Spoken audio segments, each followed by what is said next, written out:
Hi, and welcome to the 86th in our Middle Eastern history series. Tonight, we're going to finish up our story on Afghanistan and pick up from where we left off. For those of you who are unfamiliar, these are the rules. This is not an academic presentation. I'm not accredited in history, religion, politics, or any of the topics that we're going to be discussing today. That said, I'm going to try to give you a secular presentation, trying to balance all the different perspectives of all the different sides. And this topic, of course, is going to be a sensitive topic, so let's be respectful of that. That said, I love interactivity. Questions, comments, clarifications, please put those in the chat. I do read the chat and will respond in real time. What I like to say is these presentations, these classes are a 101 and a 201, a 101 being that if you don't know anything, I'll catch you up, and a 201 meaning that if you already know something, I'll probably still tell you something you didn't know. Now, normally we have a 2-hour hard stop, but considering the fact that this is the final episode in the series, we can't just push whatever I don't cover into next week. So it's not going to be exactly a 2-hour hard stop, but I will try to keep us at least within 2 hours, 15 minutes, 2 hours, 30. So that way we don't have overflow. When I put dates below a person, if it's a political figure, that's their years of service. If it's a thought leader, that's their lifespan. And this is a recording like all the entries in the Middle Eastern history series that you can watch later. All 85 previous episodes you can find at our YouTube channel. Please subscribe to our YouTube channel where you can see not only this series, but all the other series that History Mostly Ancient Discussions does. And if you want to join these kinds of events in real time, we encourage you to join our meetup where all of History Mostly Ancient Discussions material will be available for participation. And of course, if you like what we're doing, YouTube, Meetup, and Zoom all cost a premium. So we would appreciate if you would help us out. Obviously, we're going to continue to provide these for free because we value history that much, but that's the situation. All right. So last time we covered how Afghanistan is an incredibly diverse country. We've got a lot of different ethnicities crammed into one small space. And I want to draw attention primarily to the largest minority, right? The plurality group, that's the Pashtuns. And that they occupy about the southern third of the country, all the way from east to west. And in many cases, their culture has become the dominant culture in Afghanistan. A lot of Afghanistan's rulers have been Pashtun, and beliefs about Pashtun nationalism have become part and parcel of the Afghan experience. Another piece that we didn't address as much last time is what's called the Pashtunwali, or the Pashtun style of governance. And there are a number of tribal traditions among the Pashtun that predate Islam and are based on the power of the clan in order to negotiate disputes. These are questions about the loyalty of individual tribes members and so on. And so a lot of friction will occur, and we're going to see it, between those Pashtun who want to follow a more Islamic bent and those who want to ascribe more to Pashtun nationalism and give a stronger role to the Pashtunwali, as well as those who may be more modern or westernized in their outlook. Some other groups that are worth taking a note about, you have the Tajiks, right? Those are Persian-speaking and exist primarily in the northwest and northeast of the country. You have the Hazara, which is a Shiite ethnic group that exists in the dead center of the country. You also have several Turkic groups like Turkmens and Uzbeks. And so the division between all these different groups has resulted in a situation where it's very hard to create a sense of Afghan nationalism because of the divergent religions, divergent cultural perspectives, things like the Pashtunwali, which are unique sets of laws and behaviors that belong to one ethnic group over a different ethnic group, right? Tajiks are typically more sedentary, tend to live in cities, and tend to be more educated as a general rule than the Pashtuns are. So you sort of see these these differences between these different ethnic groups and how they're going to approach the process of statecraft. And we're going to see some of that tonight. We also talked about the fact that Afghanistan itself has existed in different shapes over the different time periods. For example, you had the Durrani Empire, which achieved its maximum extent after the Third Battle of Panipat, and included all of the territories of Pashtunistan, right? Those areas that have a Pashtun majority, as well as territories in the north and east of where Afghanistan currently sits. And we discussed in detail this Durand Line issue, that there's a line that cuts between Afghanistan and Pakistan, separating parts of the Pashtun community on either side of that line. And that's a direct result of the factionalism that occurred in the later years of the Durrani Empire, as more and more the power devolved to the independent clans, and some of those clans sought protection of the British, and some of those clans did not. Those that sought protection of the British did it through this indirect way, right? Sultan Muhammad Khan sought protection of the Sikh Empire. The Sikhs were defeated by the British, and therefore his territories were incorporated into that British sphere of influence that would become what is today Pakistan. And accordingly, this border is a very sensitive touch point for many Afghans. Now, those Afghans like Abdur Rahman Khan, who actually signed the agreement with the British in 1893, were of the view that this is an unreasonable line, but they have to accept it, because otherwise Afghan power would be even less able to control its territories, and the British would have an even further expanse into what is today Afghanistan. But at the same time, they rejected it as a division of the historic Pashtun lands. And so we're going to see a friction between Pakistan and Afghanistan, specifically concerning this border, because in the Afghan view, especially among Pashtuns, it's not legitimate. And in the Pakistani view, it is very legitimate. We also talked about how the entire shape of Afghanistan, the creation of Afghanistan, was a direct result of the British-Russian Great Game that eventually resulted in an alliance. But in the earlier part, Afghanistan was effectively a British vassal state. But something fundamentally changed after World War I, which is that Afghanistan was able to rebel and actually achieve freedom. And they achieved freedom under the rule of Amanullah Khan, who became the first king of Afghanistan. And he managed to create at least a certain sense of Afghan identity through the creation of this kingdom. And there were a number of laws and strictures that he wanted to create, but in order to create the legitimacy, he called what was called the Loya Jirga. The Loya Jirga being an assembly of all of the clan heads from across Afghanistan in order to approve the constitution that he wanted to create, and that was approved in 1924, resulting in the Kingdom of Afghanistan. What's really critical here is to notice that he's relying on these historic Pashtun and Afghan ways of organization in order to legitimate his power, right? He's not seeking some sort of power from being a militarily victorious party. He's not using some sort of appeal to democracy or to freedom. His primary appeal is to the traditions of Afghanistan. And in this way, he's acting rather traditional. He's also expanding the power of the Afghan government beyond the major cities and into the countryside. Now, Afghanistan has over 80% of its population in rural areas still today. So that should give you a sense of how rural the country was. And in order to effectively do that, he wanted to institute very strict punishments, which is why, as we talked about last time, those bandits who existed along the rural areas and were caught having stolen from people were locked in a cage and suspended until they would die from heat exhaustion, starvation, and dehydration.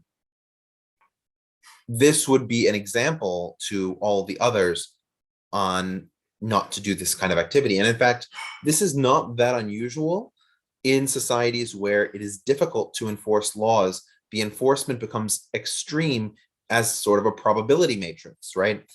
If you have 5% likelihood of being caught and the punishment is really extreme, then you multiply those two factors, and you get something closer to if you have a 35% chance of getting caught and the probability and the action taken is much smaller, right? That multiplier effect is roughly the same. So this is sort of the thought process here. He also was thinking about a modern Afghanistan. So he was balancing these traditional aspects of how he would organize his state with a modern view, especially as concerns the place of women. You can see his wife, Soraya Terzi. She never wore a hijab. And most of the royal family dressed in the Western style. He also presided over the creation of girls' schools and other sorts of places to include women in the future of Afghanistan. And he also moved towards an increasing Pashtunization of Afghanistan by changing the dominant official language from Dari, which was the dialect of Persian, and the dominant lingua franca between Istanbul and Delhi, to Pashto, that regional language, which of course is spoken by the largest percentage of Afghans. We also pointed out that Amanullah Khan, through his modernization, especially with regards to the rights of women, began to anger certain elements that were more traditional. As I pointed out, he did some traditional elements, but he also did some modern elements. And so you're going to see that sort of backlash that occurs between those who want something a little bit more modern and those who want something a little bit more traditional. And in particular, you have a revolt by Habibullah Kalakani, who you can see in that picture towards the left-hand side. And he ousted Amanullah Khan from his kingship in 1928. This happened coincidentally with the similar revolts in the Soviet Union, especially those areas of the Soviet Union in Central Asia, where there was a push against the state atheism that would be promulgated by the Soviet Union. And that revolt was called Basmachi. And so we see that Basmachi revolt, which primarily took place in what is today Uzbekistan, crossing over the border into Afghanistan as Basmachi fighters sought refuge in Afghanistan under Kalakani's dictatorial rule. And the Soviet army pursued them first in 1929 and then again in 1930, first unsuccessfully, then successfully, in order to stop the Basmachis and further integrate Central Asia into the wider Soviet empire. Now, Kalakani himself was overthrown only 10 months after he had taken power by a relative of the king, Zahir Shah, who then proclaimed himself to be the king of Afghanistan and continuing the dynasty set forth by Amanullah Khan. So now Afghanistan was right in the middle of these Cold War alliances because Afghanistan sat between the Soviet Union itself and the British-led Baghdad Pact in 1955. The Baghdad Pact, of course, was given with the American blessing, and these states would be the edge against which the Soviet Union, at least in theory, could not expand into the wider Middle East. But notice how Afghanistan is not a member of either the Soviet Union itself, the Soviet Union having recognized the independence of Afghanistan, and is not a member of the Baghdad Pact in 1955. The position taken by the king at that time, Zahir Shah, was that Afghanistan should be able to be aligned with both the Soviet Union and the United States. And in fact, we see Zahir Shah visiting Khrushchev here in 1957 and meeting with JFK in 1963. In fact, Afghanistan was one of the few countries that was able to gain aid from both the United States and the Soviet Union in order to continue to develop and build its economy. And this money went into an expansion of infrastructure. It went into the creation of the Helmand Dam, which they share with the Iranians over the Helmand River. It resulted in numerous experiments as to how the country was going to run, because Zahir Shah didn't take direct power for himself until 1963, preferring to allow prime ministers to hold that. There's a comment here that it sounds like Afghanistan is a non-aligned country. That's exactly how Afghanistan perceived itself. It perceived itself as having its own agenda, separate from those of the great powers, but it was willing to be part of the ecosystems of those powers to the extent that those powers were able to provide the aid that would help Afghanistan grow. And Zahir Shah was quite clear that the situation that Afghanistan found itself in was one where it desperately needed funds to survive. And in fact, his nephew, Prime Minister Muhammad Daoud Khan, who was Prime Minister from 1953 until 1963, basically said the same thing, that at a fundamental level, Afghanistan doesn't have the ability to export its own wealth at this point, and it needs to industrialize greatly in order to be able to be in a place where it can actually do this. Daoud Khan, when he was prime minister during those 10 years, also leaned very strongly into the Pashtun nationalism that we've talked about before, this idea of Pashtunistan and the expansion into the Pashtun lands controlled by Pakistan.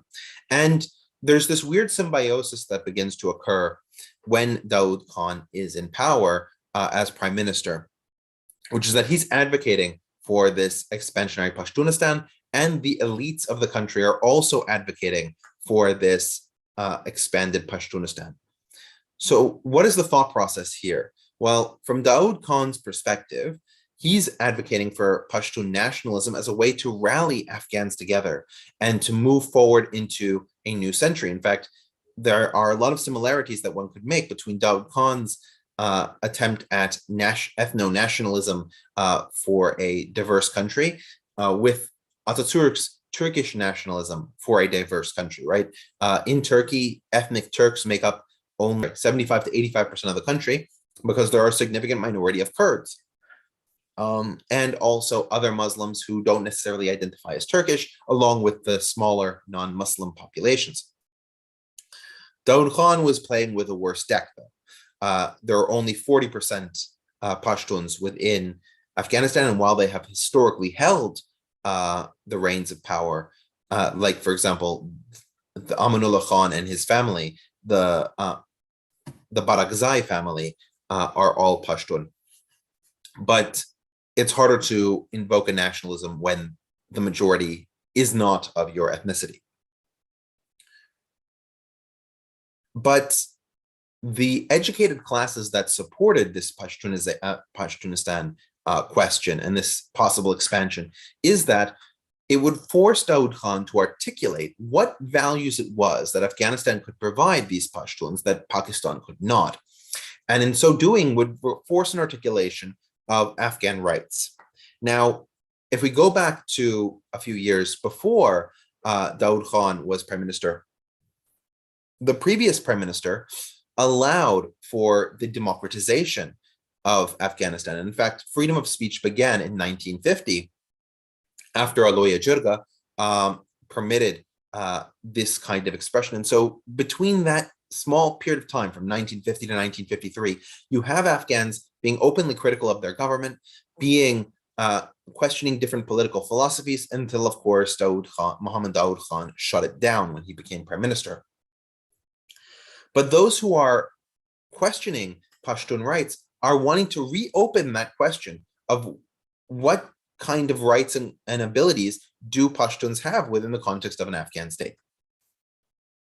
The Soviets, in terms of their integration, wanted more and more reliance from Afghanistan on the Soviet system. That's reliance on the Soviet Union for weapons, reliance on the Soviet Union for military training, and so on. And that deepened the ties between the Soviet Union and Afghanistan on that side. The Americans also wanted to facilitate these deeper relations, but at a fundamental level, the Americans were aligned with Pakistan because of Pakistan's position in opposing the Soviet Union and its historic position in the Baghdad Belt, and its opposition to both India, and India being a non-aligned country, and the Soviet Union, meaning that the Americans felt that this relationship was really critical to them, and requested that Zahir Shah amend his problems with Pakistan. Muhammad Daoud Khan was not in the business of ameliorating the relations with Pakistan, specifically because of the Pashtunistan issue. And so in 1963, Pakistan unilaterally closed the border, that Durand line. They prevented all goods from coming in or out of Afghanistan from the south. Now, of course, Afghanistan has other borders. They have borders with Iran, borders with China, borders with the Soviet Union. But by and large, the vast majority of commerce that comes into Afghanistan comes in through the border in the south with Pakistan. And this closed border created such an economic crisis within Afghanistan that the Afghans, that Zahir Shah dismissed his nephew, Muhammad Daoud Khan, and began to operate with a new prime ministry. We then see a liberal democracy, or something closer to that, that develops after Muhammad Daoud Khan leaves power. And this is because Zahir Shah decides to engage with liberalism to a greater degree than before. And this is the 1964 Constitution. So you can see various different entities beginning to develop within the Afghan political milieu. And they sort of divide roughly into four general categories. The first one is the traditionalists. These are individuals who are either religiously extreme, religiously fundamentalist, we can say. These are also individuals who are very strongly desirous of enforcing the Pashtunwali or other types of traditional legal codes. And then, of course, to counteract them, you have the modernists. These are individuals that typically want to engage in development, but they're much more concerned about the economic development of the country than they are about human rights or other sorts of concerns like that. Then, of course, you have the liberals, those who want to model Afghanistan on a Western society with elections and human rights and these kinds of values. And then the fourth, of course, was the communists. Given the strong relationship between the Soviet Union and Afghanistan that existed during this period, we begin to see communist parties becoming part of the Afghan social makeup, especially when we're talking about the younger Afghan population and the more educated Afghan population, many of them, in fact, going to Russian universities as part of the process of learning technical skills.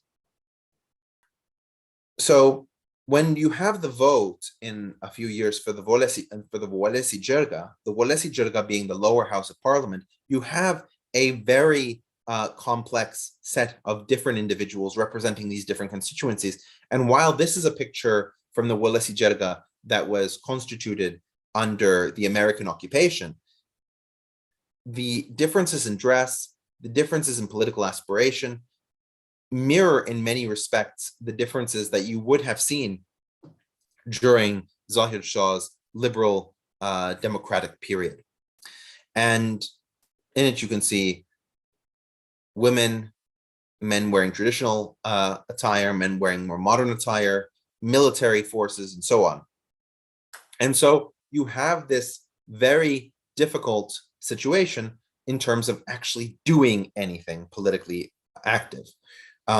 You'll have the communists propose something that is championed by modernists as well, but the traditionalists will veto it. You'll have something that the traditionalists want to enact, but the modernists refuse. You'll have something the liberals want to do, and the modernists and traditionalists refuse. And so you have almost every single major issue that could come to them becomes more and more problematic to resolve. And of course, in order to advocate for themselves, the communists began to operate outside necessarily the legal framework. And the way that they do that is by engaging in strikes, right? They can't get their laws and ideals promoted strictly through the legislative system, so they're going to strike until they can get those approved. The particular piece, of course, is that with the rise of these communists within the country, the West became increasingly worried that Afghanistan was moving closer and closer to the Soviet sphere. And so they began to fund, in a small way, some of the more traditional elements of the country, hoping that they would pull Afghanistan back in a direction towards at least non-alignment, if not pro-American sentiment. And so we begin to see the beginnings of a conflict on the streets between communists and traditionalists over the future of Afghanistan during this liberal democratic period. And to add insult to injury, the climate was particularly notorious during the late 1960s in Afghanistan. There were several famines and droughts causing the crops to decrease. And given that, that trade with Pakistan was always contingent on being able to maintain a certain amiability between the two countries, this made the liberal democratic period incredibly difficult for most Afghans to navigate, despite them having much more of a voice in their own affairs. And so Muhammad Daoud Khan, who had been in exile after losing the prime ministry in 1963, starts to reach out to some of the communists within Afghanistan. And in fact, the communists in Afghanistan break down into two different factions, the Parchami and the Khalqi. Now, the Parchami can be thought of as sort of more the Mensheviks. Their policy was that they could work with other parties. They wanted to promote a socialist agenda, and in the long term, create a communist agenda. But what was first and foremost was creating a solid Afghan state. And they would work with other parties, collaborate with other parties in order to achieve that. The Khalqi can be considered closer to the Bolsheviks. This is a group of communists who were of the view that no other party should be cooperated with, that their view was the view that needed to happen, and it would happen through a violent overthrow and revolution against the historic power structures in Afghanistan. So Muhammad Daoud Khan reached out to the Parchami and was able, through their agents, to be snuck back into the country, and he launched a coup, forcing the kingdom to collapse. Now, the reason why the coup was so successful is that Zahir Shah was actually in Italy at the time, having surgery, and so he wasn't there to resist. Once the coup had already successfully taken place, he abdicated the throne. And Afghanistan, for the first time in over 200 years, stopped being a kingdom. It was now declared the Republic of Afghanistan. Now, it should be said that most of the individuals who assisted with the coup or oversaw the coup in the Afghan context didn't see it as the creation of a democratic state or as a true republic. And this is because Muhammad Daoud Khan was Barakzai. As we pointed out, he was related to Zahir Shah. And so in many respects, he was effectively the king in all but name. And he began to rule by decree as a method of power. And he also believed, as he had during his prime ministership, that Afghanistan should be a one-party rule state, a state that really devolves around him and those that he supports. And so while the Parchami were able to help him come to power, for the most part, they were sidelined increasingly as he put more and more of individuals loyal to him in the positions of government. Muhammad Daoud Khan made a number of reforms internally within Afghanistan to move it in this modernization direction. Probably the first one of these was the regulations concerning women's dress. And so you have these famous pictures of Afghanistan after Muhammad Daoud Khan's coup d'etat, but before the Soviet invasion, of women wearing short skirts on university campuses. And that is certainly a reality in Afghanistan. That certainly was the case, that women in these conditions wore clothes like that. But I also want to show you the picture to the lower right-hand side, which is a market bazaar in the center of Kabul as well. So even within the city, you have women who are wearing burqas, who are covering themselves entirely from head to toe. And so it's not as if this was some universal law that all of Afghanistan was modernized like this. Even within the cities, never mind the rural countryside, which was painfully difficult to modernize, were the traditional clothes still being worn. And this created an increasing friction that develops throughout the coup period between the major cities like Kabul, Kandahar, Mazar-i-Sharif, and Herat, and the wider countryside, especially when it comes to his confrontation with conservative traditionalists. He also met with a number of individuals who were closer to or within the US sphere. Most famous was when he met with Zulfikar Ali Bhutto in 1975, who was the Prime Minister of Pakistan, President of Pakistan, and Anwar Sadat, who was the President of Egypt. Zulfikar Ali Bhutto would be removed from power in 1979. Anwar Sadat would be assassinated in 1980. But both of the, and that's worth keeping in mind for how troubled and traumatic this part of the world is. But these are both individuals who were part clearly of the United States sphere.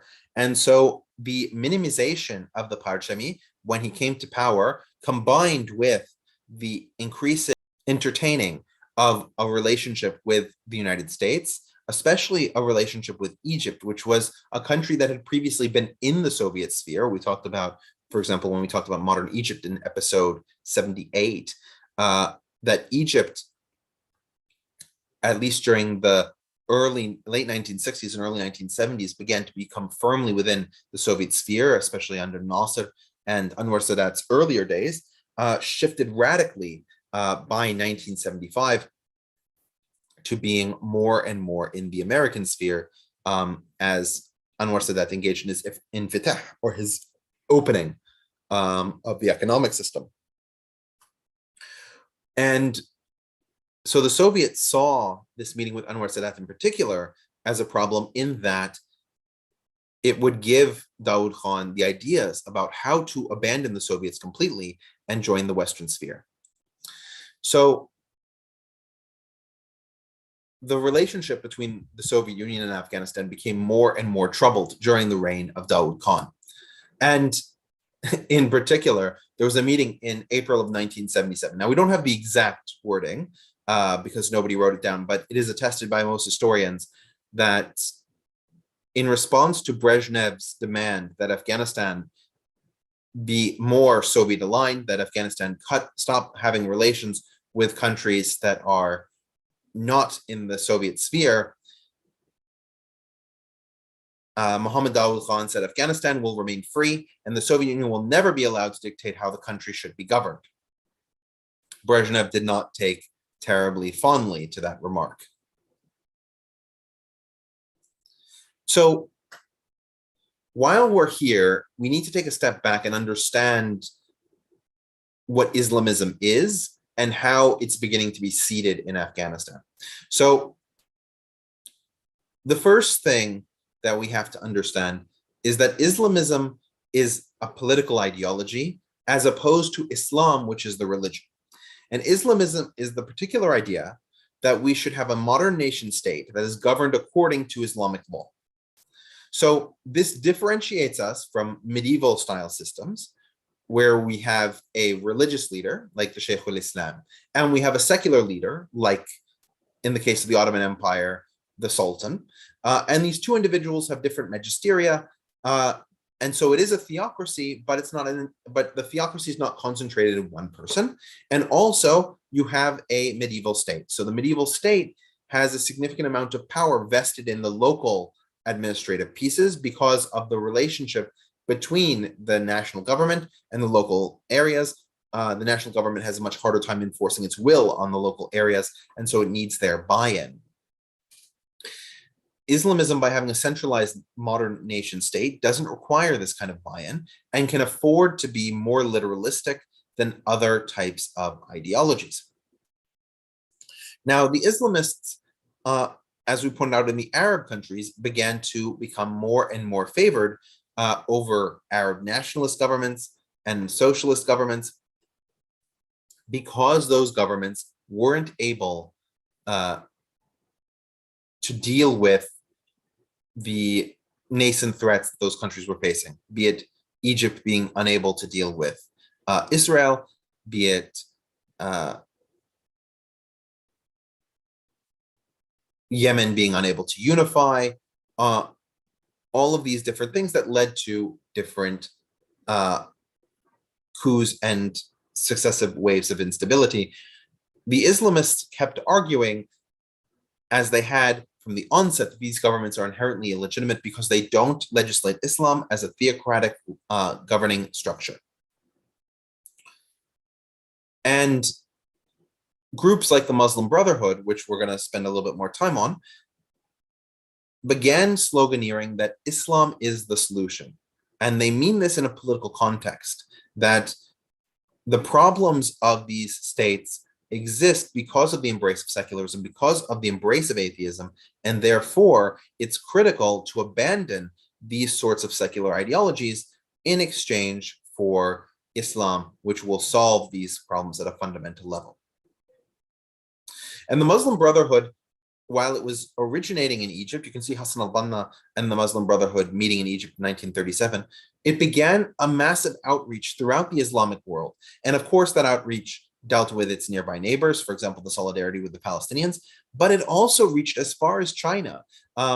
Muslim Brotherhood operatives met with Imam Da Pushang, who was the leader of the Hui Muslim community, at least during certain periods of the wars of Chinese unification in the 1930s.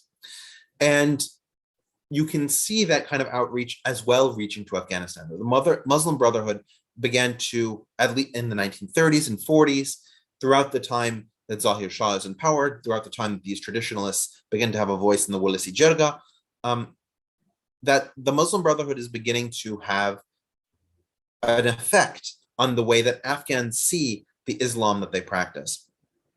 That it's not strictly a religion, but that it is a blueprint for political power and a blueprint for political organization. Now, within Afghanistan, there was traditionally the view of the Pashtunwali being the form of political organization and Islam being the religious imprimatur that would justify these kinds of states and would be the official religion. But it's not that the religion would serve as a blueprint for what the national law should be. And the Muslim Brotherhood and its influence begins to change that. This is, of course, augmented by the fact that Saudi Arabia begins pumping significant amounts of money into organizations promoting their version of Islam called Wahhabism. And Wahhabism begins to take effect throughout the Islamic world. It's not just Afghanistan that gets targeted. In fact, there are over 1,500 mosques around the world that Saudi Arabia has built and imam staffed, right? As opposed to those imams coming from the local population, those imams are coming from Saudi Arabia. And those mosques are in places as divergent as Gibraltar, which has a community of 4,000 Muslims, to Indonesia. In fact, in Indonesia, there's a distinction between what's called modernist Islam, which is the Islam influenced by Wahhabism in Saudi Arabia, and traditional Islam, which is the syncretic form of Islam that developed in Indonesia over the course of the last 800 years. And so as the Muslim Brotherhood became more and more prolific, it began to take on certain aspects of these Wahhabi beliefs, and therefore these Wahhabi beliefs began to seep into Afghanistan. These beliefs concerned the organization of power. These beliefs concerned the exclusivity of perspective, right? One of the things that we've seen with the Pashtun culture is this idea of the Loya Jirga, of communal assembly, of tribes working with each other. And this kind of communal interaction is very common among Pashtun tribes. It's not a value of the Wahhabi, right? The Wahhabi believe that they have the exclusive correct interpretation, and therefore to engage with others is to dilute the perspective. And so we're going to begin to see these machinations develop in the creation of the various different groups that are influenced thereby. And at the same time, Pakistan undergoes its coup d'etat. As I mentioned, Zulfikar Ali Bhutto is removed, and in his place is Muhammad Zia al-Haq, who came from the military, but wanted to Islamize Pakistan. But what does that mean? He believed a different view about the national mission of Pakistan than its founder, Muhammad Ali Jinnah. Muhammad Ali Jinnah founded Pakistan as the Islamic Republic of Pakistan, holding the view that the definition of the term Islamic Republic is that the citizens of the country are Muslims and the unity of Pakistan comes through their shared Muslim identity. In fact, the name Pakistan is actually an acronym for the various different regions of Pakistan. P is for Punjab, K is for Kashmir, and so on. So all of these different groups are Muslims, and therefore it is a republic of Muslims, an Islamic Republic. Muhammad Zia-ul-Haq sees this term Islamic Republic in a Islamist fashion, meaning that it is a republic that implements Islamic law. And so he begins to promulgate a number of laws, especially the hudud punishments. This is a picture of hudud being performed in Indonesia. In Indonesia, if a white, this is particularly in Aceh province, which has a much more extreme interpretation of the Sharia and that is implemented. And you can see the man flagellating a woman for zina or adultery. Similar kinds of laws become instituted in Pakistan, and you have an entire Islamic court structure that really develops around this idea of Pakistan becoming increasingly Islamist. So it's not surprising that in this milieu, especially in the Pashtun regions controlled by Pakistan, that we develop the confluence of these factors. Pakistan, Saudi Arabia, and many of the states where the Muslim Brotherhood operates, such as Egypt, are all within the United States sphere of influence. And so there's naturally this ability for them to communicate one with the other.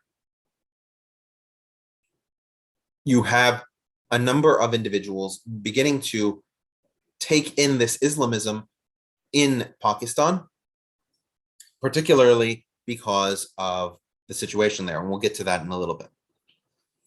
So when you have Muhammad Daoud Khan ruling Afghanistan in his republic, you have some of the traditionalists revolting. As I mentioned, a number of the traditionalists are put off by his modernization, especially those schemes that involve things like women wearing short skirts and similar. And one of these individuals who's put off is Ahmed Shah Massoud. He starts a rebellion in 1975, and that culminates in what's called the Panjshir Valley Rebellion, where he manages to defend the Panjshir Valley, which is a very difficult valley to access and to clean out, against Daoud Khan's forces before Daoud Khan's forces are able to overwhelm him. And he flees into Pakistan, where he meets two other major theological leaders, Barhunuddin Rabbani and Gulbuddin Hekmatyar. So Rabbani and Hekmatyar are coming from two different perspectives within what's known as the Jamiat-e-Islami, or the Islamic community, or community of Islam. It's a new political party that's being developed in Pakistan. And at the moment, in the mid-1970s, this group is relatively small. There are differences of opinion between Rabbani and Massoud on one side and Hekmatyar on the other. But by and large, these individuals are able to stand together. Now, there's a question here that sort of dovetails into what I'm going to say, which is, to what extent is Pakistan a militant state with an ISI directorate? Thanks to Kissinger and the 70s, the country is now a formidable entity. The situation that we're seeing in the 1970s is that the ISI notices that these Afghans who are in favor of a more traditional outlook are the best hope, at least from their perspective, that Pakistan has of controlling or constraining Afghanistan, especially since Daoud Khan is a Pashtunistan advocate, right? And so from the ISI's perspective, keeping Daoud Khan weak or somehow overturning him is a goal that these kinds of groups, the Jamiat-e-Islami, could help precipitate. Never mind, of course, that as we move towards 1979 and Zia al-Haq comes to power in 77, the Islamization of Pakistan leads to the ISI having a clearer mission to support the Islamist movement within Afghanistan as well. And the Saudis are willing to inject capital into this enterprise, which begins to set it off.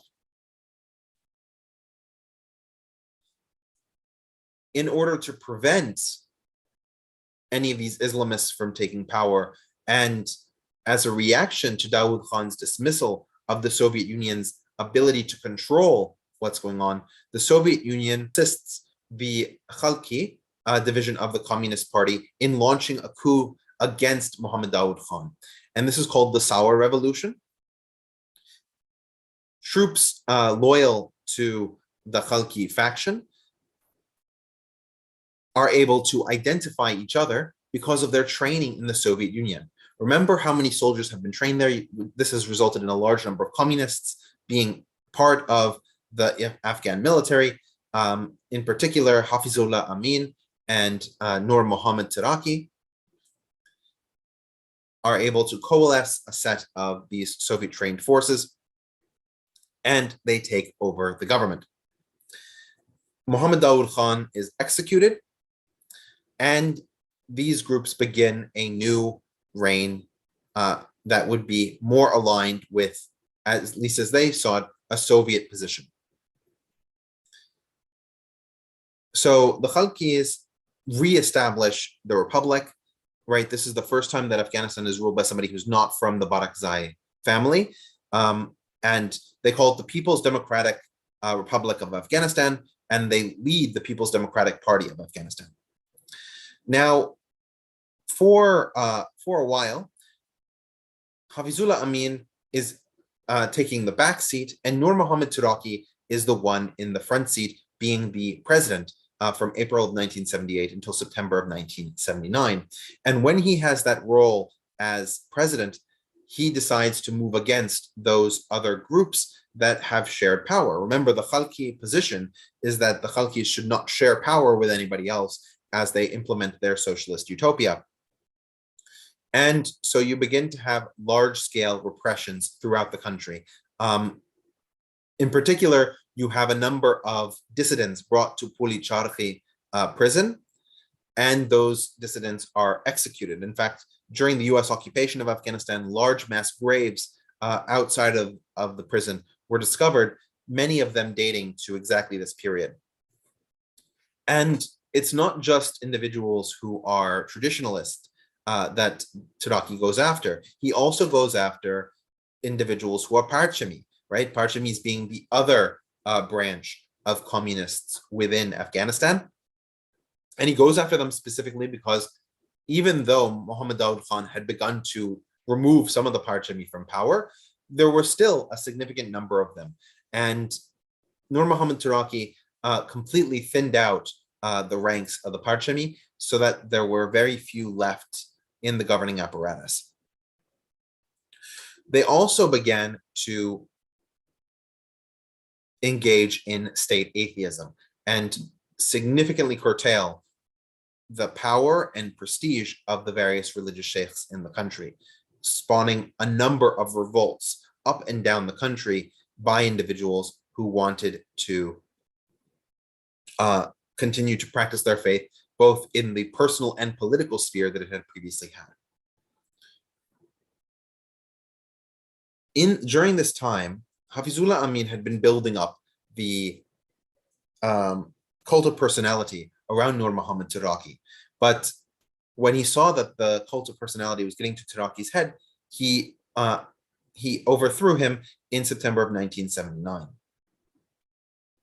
And he continued many of these purges. He tried to consolidate power, and both he and Nur Muhammad Taraki asked for Nur Muhammad Taraki asked in March of 1979, Hafizullah Amin asked in October for Soviet intervention to help them in terms of putting down these revolts and helping to secure their power over Afghanistan. From their perspective, they were extending Soviet power. They were a communist party. And so the Soviet Union should naturally want to bring them within the bloc.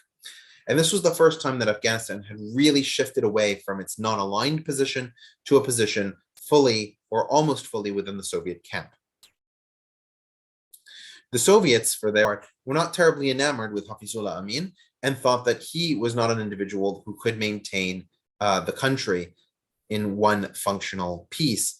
And so they had their sights on a different Khalqi member, Babrak Khamal, who you can see there. So let's talk about the Soviet invasion for a bit and what went on here.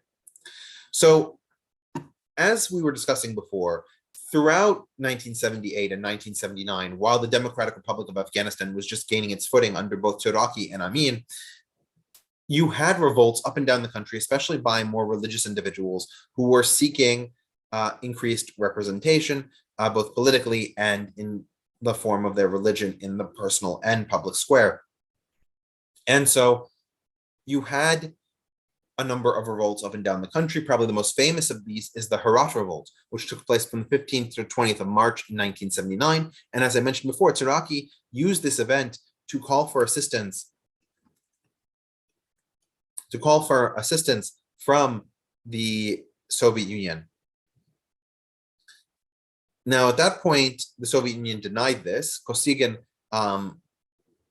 Alexei Kosygin, who was the foreign minister of the Soviet Union, made a very prescient remark saying something along the lines of, if we go into Afghanistan, it won't just be certain enemies of yours that will be removing, we'll probably kill civilians as well, and that's not generally liked. And so Kosygin at that point managed to shut down the discussions about the invasion, and it went sort of unanswered until the issue became reinstated in October and November of 1979. And the reason for this is severalfold. The first one is that you have the Brezhnev Doctrine. The Brezhnev Doctrine was the Soviet Union's position in the wake of the Prague Spring and the Hungarian Velvet Revolution, that in 1956, that the Soviet Union would not allow any of its satellite states to fall to even a more moderate version of socialism, a version of socialism that could bring it outside of the Soviet sphere. And so in those cases, invasions would be necessary in order to put down these alternate forms of government. Accordingly, when Amin asked for assistance, Yuri Andropov, who would become eventually the leader of the Soviet Union in the 1980s, was head of the KGB at this time, and he commissioned a report on how the Afghans would react to a Soviet invasion. The report came back quite clearly saying that the Afghans would oppose the Soviets and would fight against them. They would not see them as liberators or protectors. But he decided to ignore the report. And in fact, the discussion went outside of the traditional Politburo avenues in order for it to be approved without consideration from individuals like Kosygin, who likely would have come to the same conclusion they had literally half a year earlier. But why were the Soviets so worried about Afghanistan? The fundamental issue is that it looked like even Hafizullah Amin, somebody who was ostensibly as pro-Soviet as you can imagine, was reaching out to other parties. He had meetings with the leaders of Pakistan and with the leaders of China. Now, of course, China is a communist state in the late 1970s, but the Sino-Soviet split has already happened. And so China actually has better relations at this point with the United States than they do with the Soviet Union. In fact, relations would not be mended while communism was still the dominant political philosophy within the Soviet Union. But probably the biggest indictment of Hafizullah Amin, at least from the Soviet perspective, was his meeting with Arthur K. Blood, the US consul in Afghanistan, and he spent 40 minutes alone doing an interview that went in depth on his positions in Afghanistan and what relationship Afghanistan could have with the United States. So that led to the Soviets deciding that they could not allow Afghanistan to possibly leave the Soviet sphere, especially as they had moved so far within it. And so they commissioned what was called Operation 333, where they tried to poison Hafizullah Amin. Ironically, Hafizullah Amin was living with a Soviet doctor who was not read up on the memo that the Soviets were trying to poison him and desperately tried to save his life. And so Hafizullah Amin began to coordinate with the Soviets, not knowing that they had been responsible for the attack, asking where he could go for safety. They recommended the Taj Beg Palace. And then on the 27th of December in 1979, the Soviets began to assault the palace. And throughout the entire period, Hafizullah Amin is calling to the Soviets for help, not realizing that it was the Soviets who were, in fact, attacking him. And he was killed by the Soviet forces.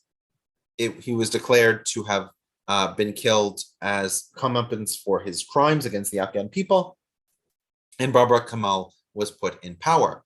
The idea was that the Soviets would help now stabilize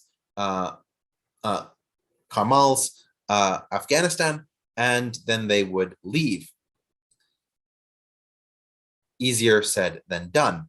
So the United States saw this as an opportunity to destabilize both the Soviet Union by making it have to struggle in Afghanistan, and the possibility of bringing Afghanistan out of being a non-aligned state or even a Soviet client state and to being in the American sphere.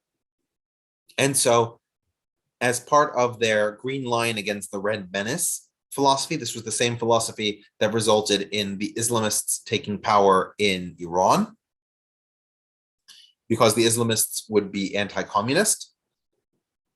The United States began taking an interest in the Mujahideen. These are individuals who are waging jihad or Islamic holy war from the various different villages. And we're going to talk about one of the things that is worth pointing out is that the Mujahideen is not a unified organization. It's an umbrella term for a number of different militias that are not coordinating with each other in the slightest, and are all revolting against the government of the Democratic Republic of Afghanistan in their various regions of Afghanistan. And these organizations were, for the most part, under-equipped and using older technologies. So in order to assist them, the United States, Saudi Arabia, and China began to pour funding into them.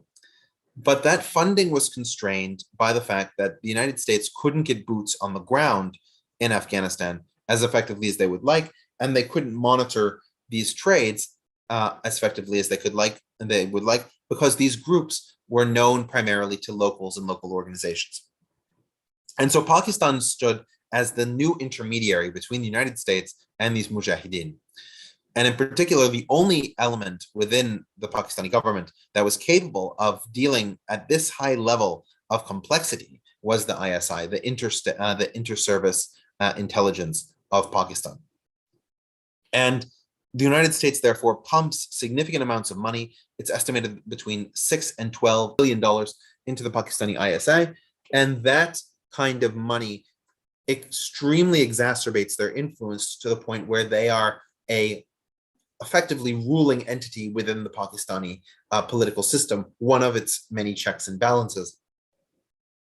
And in turn, the Pakistani ISI begins to fund different Mujahideen groups, especially those Mujahideen groups whose interests align with Pakistan's, namely that the Pashtunistan issue is put away and that the Durand Line is enforced. And so we begin to see a shift in which Mujahideen become more common and less common based on those perceptions by the ISI. The Soviet war effort was originally concentrated in the urban areas, and they would parade their tanks and other and soldiers around the cities in order to try and convince people to lay down their arms. It had the exact opposite effect, with Afghans in the cities beginning to throw rocks at the tanks and attack soldiers. The Soviet Union began to withdraw from the cities, at least not in normal parade circumstances, and began to use its Mi-24 gunships to target areas in the mountains where the Mujahideen were most concentrated and most effective. In order to take down those gunships, the United States began to provide significant numbers of Stinger missiles.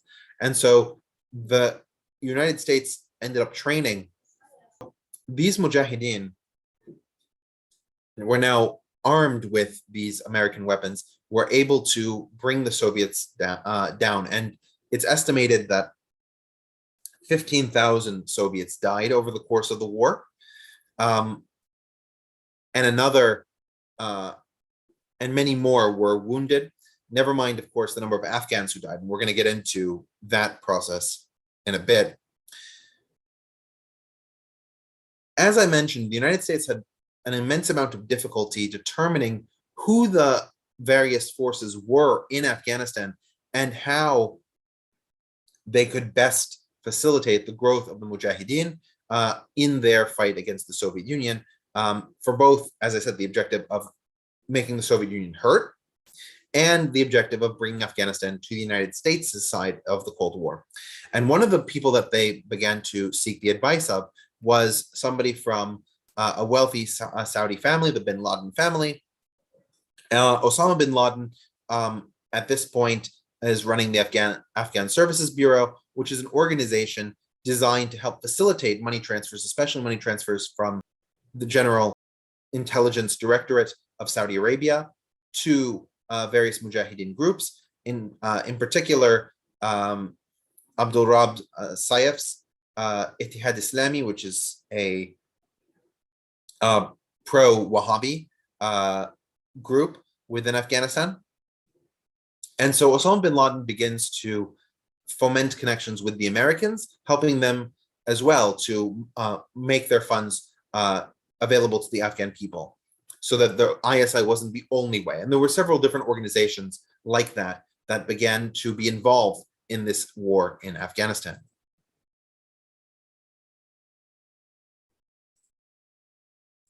All right. So we then get to what the Soviet war actually looked like. And the common refrain that you would hear both about the Soviet war and the American war later is that the Soviets and the Americans won nearly every engagement they were involved in.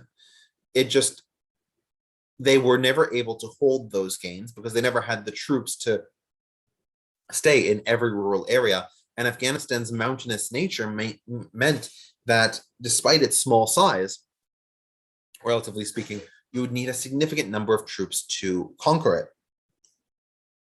And so what would typically happen is the Soviet Union would enter a village, they would try and suppress the Mujahideen there, the Mujahideen would melt back into the mountains, they'd pursue them with these Mi-24 helicopters, and the helicopters would be taken down, or they would hide deeper into the mountains, and the Soviet Union would, quote, pacify the area, and then they would leave, and the Mujahideen would come back right out of the woodwork.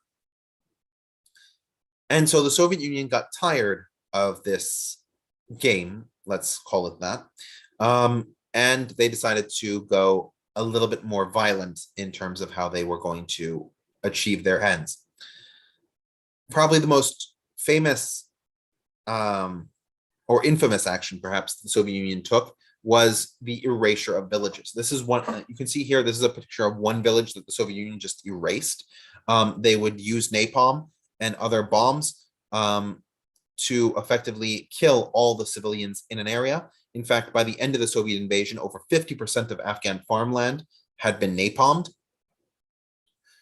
They killed, it's estimated, between 500,000 and 2 million civilians. Several scholars have called the Soviet war a genocide because of its targeting of civilians in the large-scale actions within Afghanistan. In particular, the Laghman massacre, which I couldn't find a picture of it, unfortunately. This is a different town being bombed. The Laghman massacre was responsible for over 1,000 fatalities that are known, and many more that are unknown, as this village was basically wiped off the face of the map. Many of these villages especially came in the southern parts of Afghanistan, in those Pashtun-dominated areas of Afghanistan, leading to a large number of refugees moving into Pakistan, especially into those Pashtun majority regions that already exist. There's a question, is this Soviets or is this Kissinger in terms of finances? The finances to the ISI are from the Americans, and the Americans at this point are not providing these kinds of weapons. This is the Soviet Union's war on Afghanistan. The Soviets also began to engage in raids wherever they suspected terrorists to be, and so they would torture individuals. We have allegations of electrode-based torture. We have allegations of physical beatings and other forms of torture. We, of course, have unwilling sexual actions that are part of these torture mechanisms as well. By and large, these are ineffective in eradicating the threat from the Mujahideen that the Soviet Union is dealing with.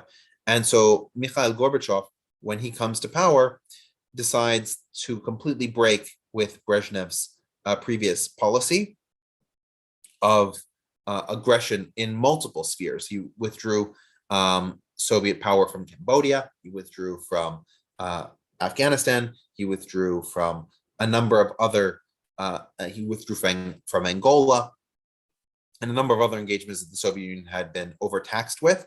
And Afghanistan was just one among many. But of course, it was the most salient one because it was where numerous Soviet soldiers had gone, and it wasn't clear what they were fighting for at this point because everything that they fought for just kept coming back. So as the Soviet troops withdrew from Afghanistan to Uzbekistan, that didn't mean that the Democratic Republic of Afghanistan was necessarily obliterated.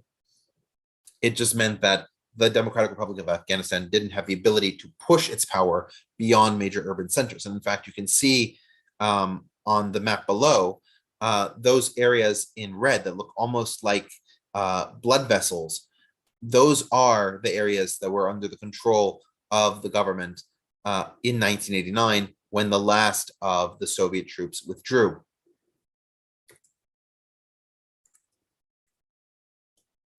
And those troop withdrawals meant that the relationship between the Soviet Union and Afghanistan was going to have to change over time.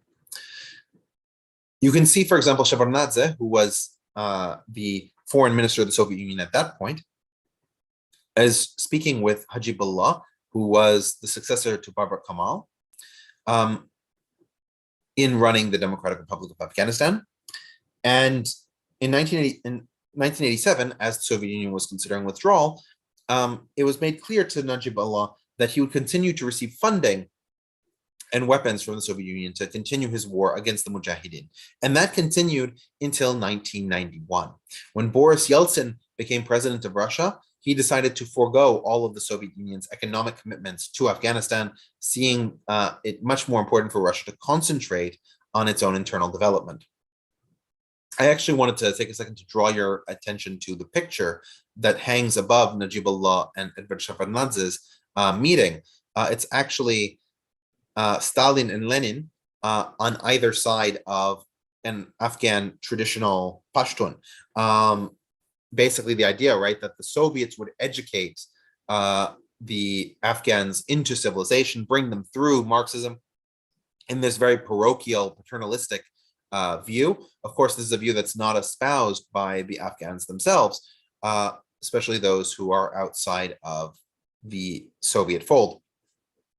And so you have these Mujahideen groups that are beginning to try and coalesce and perhaps create a new system as opposed to the Democratic Republic of Afghanistan. In order to deal with those, and without the ability of the Soviets to have excessive manpower to deal with these Mujahideen groups, Najibullah begins to launch Scuds throughout the country. In fact, the volume of Scuds that he launches against his own citizens is greater than has been launched in any conflict in terms of how many ballistic missiles have been used since the V-2 rocket attacks on Britain during World War II. And despite launching all of these missiles, when the funding is cut and he no longer has the power to get more of these missiles, Najibullah realizes that he has to sue for peace. And so in 1992, he has to sue for peace. And to add insult to injury, one of the most effective communist generals, Abdurrashid Dostum, an Uzbek Afghan, turns from being communist and makes peace with Ahmed Shah Massoud. We've talked about Ahmed Shah Massoud before, right? He was based originally in the Panjshir Valley. He fought in the Panjshir Rebellion in 1975. He fled to Pakistan during the rise of the Mujahideen during the Soviet War. He goes back into Afghanistan and leads a primarily Tajik force because he is Tajik. His territory bordered on the east, Abdurrashid Dostum's territory on the west. Both of them in the northern part of Afghanistan. And with Dostum's defection and the loss of Soviet funding or Russian funding, Najibullah realized that he needed to make an agreement with the other groups, and the Peshawar Accords were signed. Sibghatullah Mujahidi was made the new president of this Islamic state of Afghanistan. There's a comment here, Dostum was Uzbek. Dostum was an Uzbek Afghan. Right? He's ethnic Uzbek Afghan citizen. So Sibghatullah Mujahidi tries to pull together this coalition. He brings in Ahmed Shah Massoud.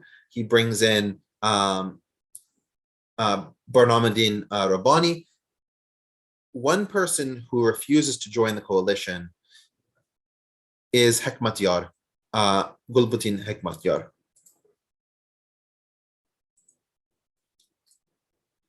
There's a question of whether Dostum was on the CIA's payroll. Dostum came under the CIA's payroll when he became part of the Northern Alliance, and we'll get to that soon. But at this point, he was a commander within the Democratic Republic of Afghanistan. In fact, Dostum is probably the individual with the most flag changes of any human being. He starts being a communist. He changes to being a Northern Alliance member. He changes from being a Northern Alliance member to pro-Taliban. Every time the wind blows a different way, he seems to put his sail and capture the breeze. So at this point, he's not CIA funded. But Hekmatyar's decision not to agree with the Peshawar Accords results in a second civil war. And so you can see this map from 1992 representing exactly when the Peshawar Accords were signed, how many different regions of Afghanistan were controlled by different political organizations. And there are several reasons why Gulbuddin Hekmatyar refuses to accept Burhanuddin Rabbani as the leader of Afghanistan.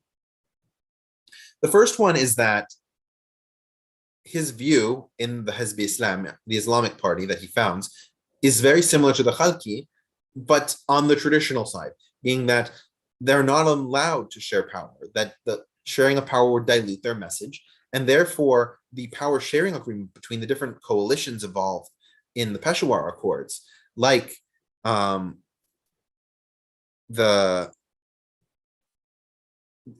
groups fighting for Ahmed Shah Massoud, the groups fighting for Rabbani, all these different the groups fighting for Sibghatullah, that these would dilute the message. Furthermore, he had the funding to withstand that. The ISI had decided that Hekmatyar was the Afghan most likely to take an anti-Pashtunistan agenda, one that would be most favorable to them in the long term. And so they provided him funding in a way that the Peshawar Accords leaders didn't have. But it wasn't just that Hekmatyar received foreign funding that exacerbated this conflict. The Saudis and the Iranians continued to be involved in the Afghan war, despite the fact that the United States had pulled out financially. When the Soviet Union withdrew in 1989, the United States believed that they had accomplished their mission. The Soviet Union was weakened, it was collapsing, and the Mujahideen had been successful. From their point of view, Afghanistan would slowly enter either a non-aligned space or a pro-American space as thanks for all the support during the Soviet war. And so they didn't need to do anything to actually facilitate that alliance.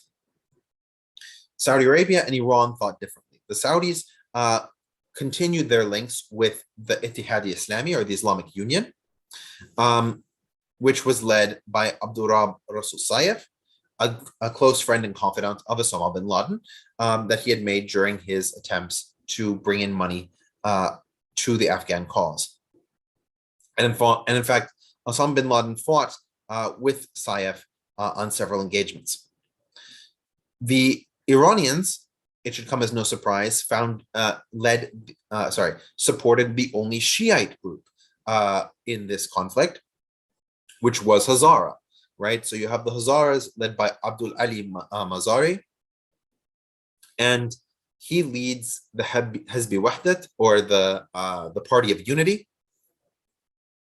So you have the Party of Islam, the unity, the Islamic Unity, and the Party of Unity, all fighting each other throughout Afghanistan. In fact, Kabul itself becomes a real center of the civil war, with Gulbuddin Hekmatyar continually bombarding the city for several years. So it should surprise everyone here that none of these four wins the Second Civil War. The winner of the Second Civil War is a group that's not supported by any of these parties. It's the Taliban. So the Taliban, we have to understand where they're coming from and what's happening, because they intervene in this Second Civil War between all these different groups with various different ethnic allegiances and affiliations.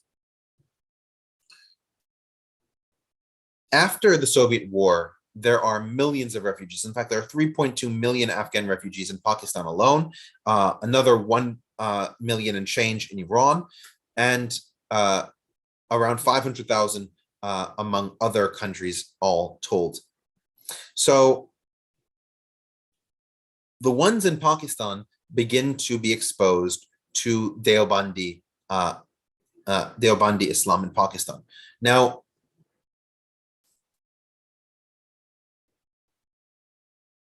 there's a question of what is Saudi Arabia's intel service called, the one MBS is in charge of and cut up Khashoggi with.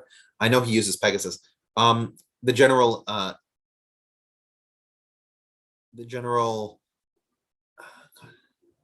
Intelligence Directorate, GID.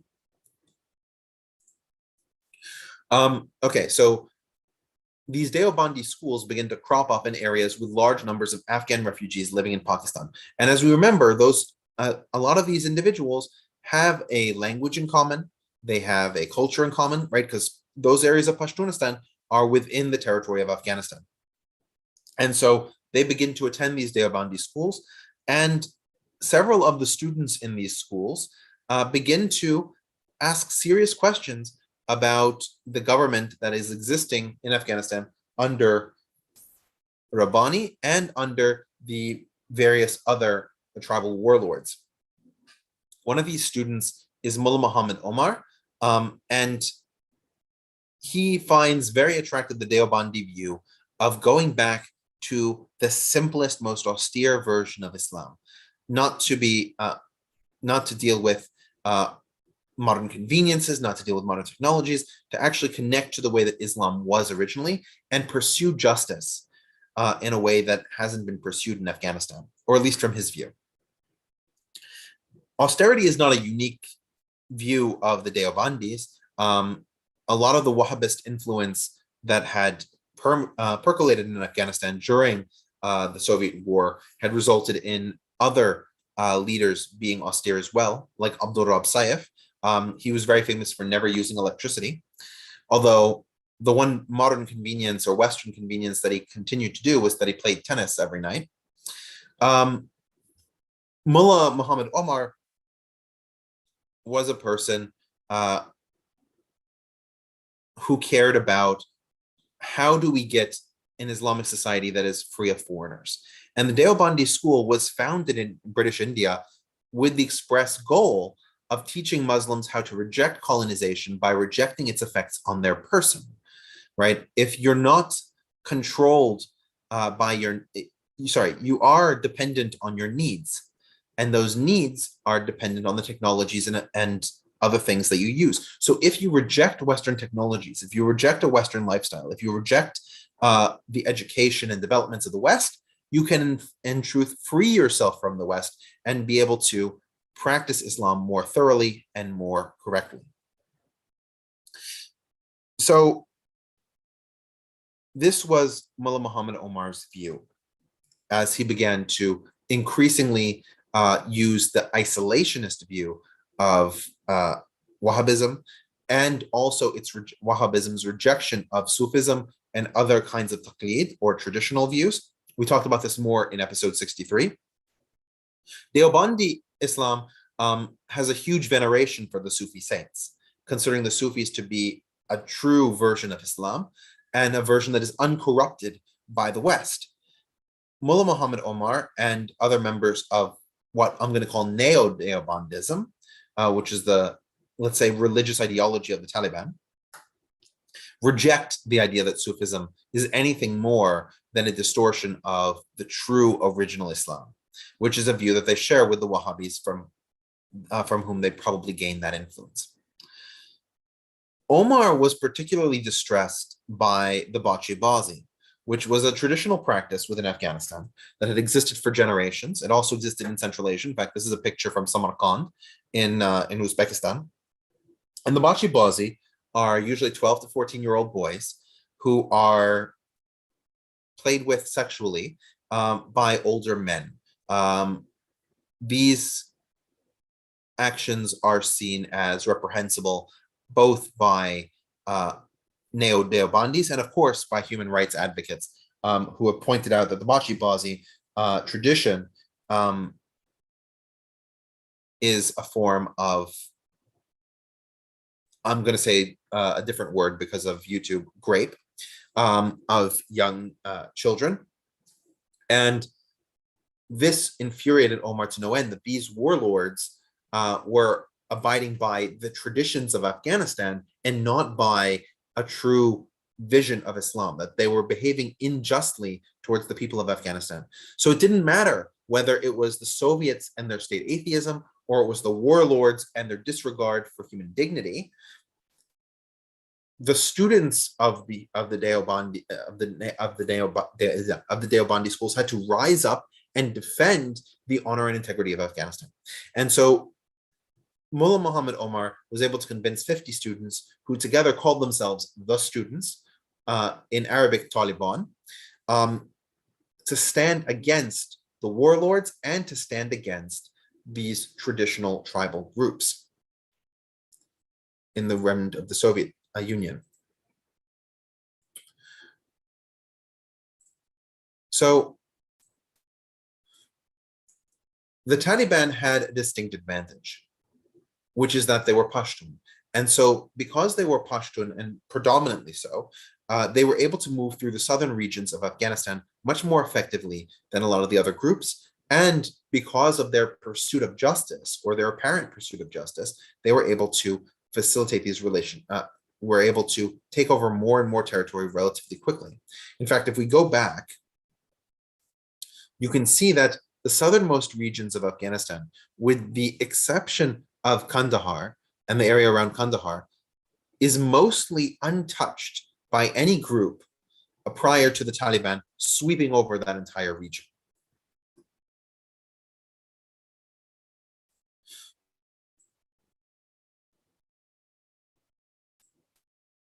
The Taliban begin to fight against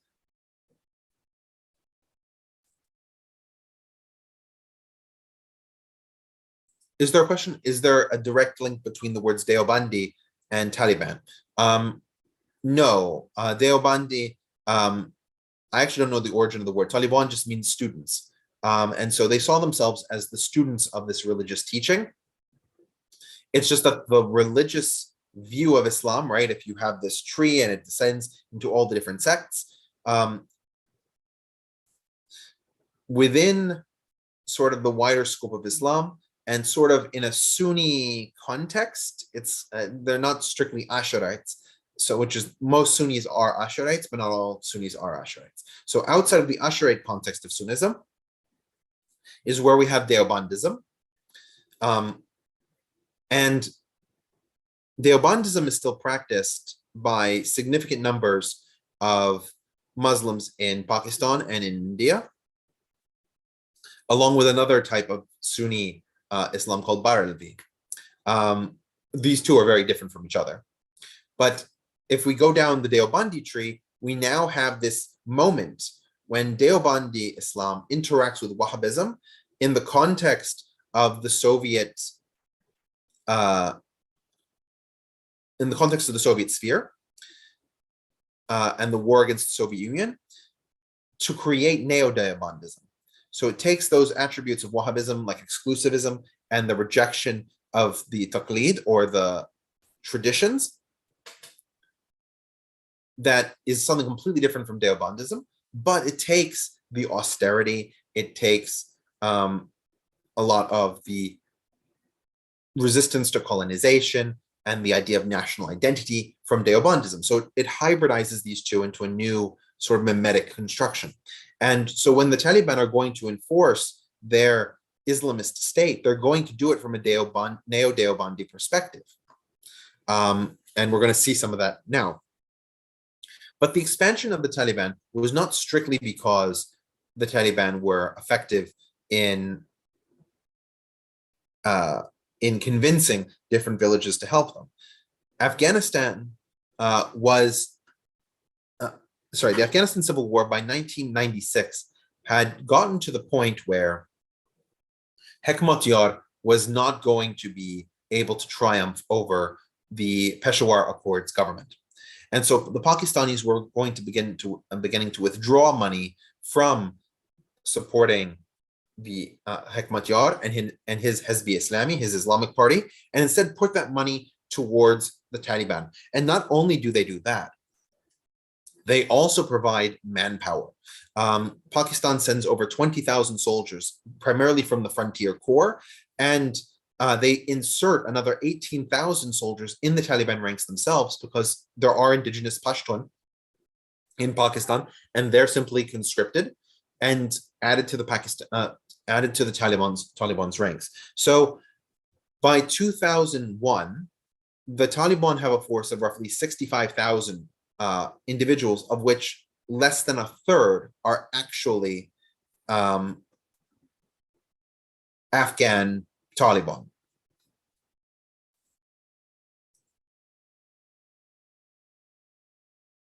And we have a comment here that Deobandism started in Deoband, India, and that's where the title comes from. Thank you, Eliana, for that information. All right, so as the Taliban enter Kabul,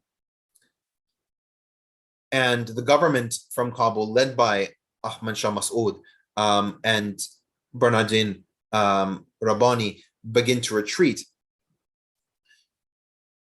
we end up with a very strange situation, because the Taliban are religious students. They're not governing officials or bureaucrats. And so they end up arriving in a situation where they have no real idea about how to manage diplomacy, how to orchestrate different aspects of the economy, how to run a successful state. And because of this, the Taliban end up running the state pretty much into the ground. You also have a lot of difficulty within the Taliban to agree on what they should do in terms of running the state. A lot of different perspectives. Of course, the view that there should be an implementation of the Sharia as the legal law of Afghanistan, that they all agree on. But beyond that, there are serious questions as to how do you rebuild infrastructure? How do you deal with the remaining elements of the original government, the Peshawar Accords government? Those Peshawar Accords government members flee to the northern part of Afghanistan, where the Pashtun power is the weakest and where they can rely on their ethnic strength. For example, Dostum retreats to an Uzbek majority region. Ahmed Shah Massoud retreats to a majority Tajik region. And the Hizb Wahdat, individuals who were still fighting against both the Northern Alliance and the Taliban government, stop fighting against the Northern Alliance, and they take up their defense in the Hazara lands, because they are mostly Hazara. Now, this leads the Taliban to attack the Hazara as a way of solidifying their hold over that region. And in fact, this also dovetails very nicely, or very infamously, perhaps we can say, with their hatred of Shias. Like Wahhabis, they don't consider Shiites to be true Muslims. And so there began to be large-scale massacres, and some have even called it a genocide against the Hazara, perpetrated by the Taliban, which began to infuriate Iran as the country next door. This issue was compounded by an attack by the Taliban on the city of Mazar-e-Sharif, which was the city where Dostum had the largest amount of power. In fact, during that attack on Mazar-e-Sharif, Taliban actually attacked the Iranian consulate. This is actually a picture from an Iranian film made to commemorate the event where 8 Iranians died as a result of the Taliban's actions. And the Taliban and Iran had to have this dispute resolved at the UN level to avoid an open military confrontation between the two states. So all of this discussion gets us all the way to the year 2001, and yet we've never heard anything about Al-Qaeda. Well, the Taliban and Al-Qaeda don't actually see eye to eye on their mission, and we'll get a little bit more into that in a second. But the reason that Al-Qaeda begins to take residence in this country is that Osama bin Laden is able to further his contacts. During this time, he's left the Afghan Services Board because there's no longer a war against the Soviet Union.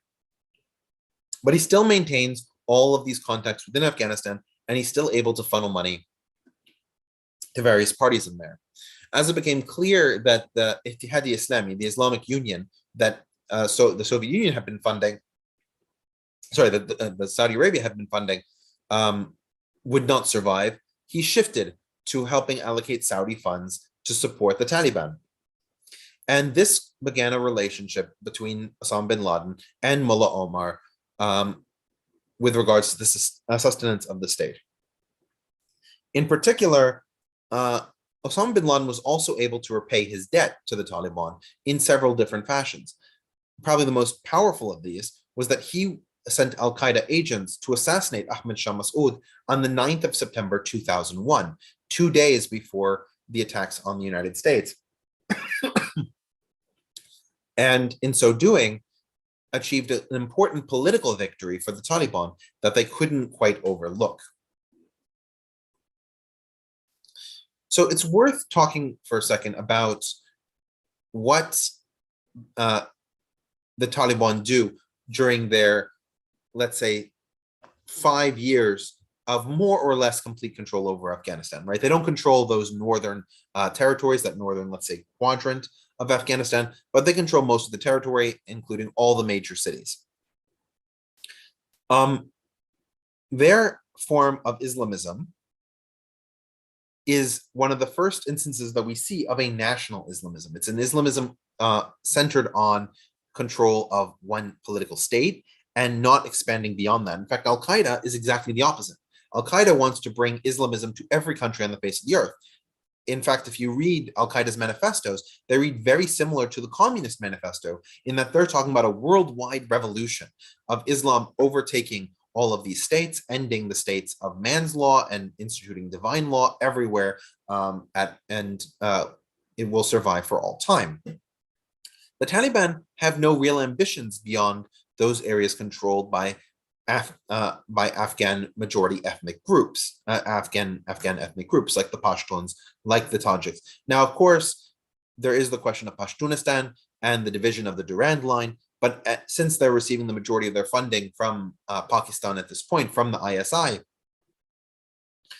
they don't pressure Pakistan on the Pashtunistan issue. And so their view is incredibly constrained to Afghanistan.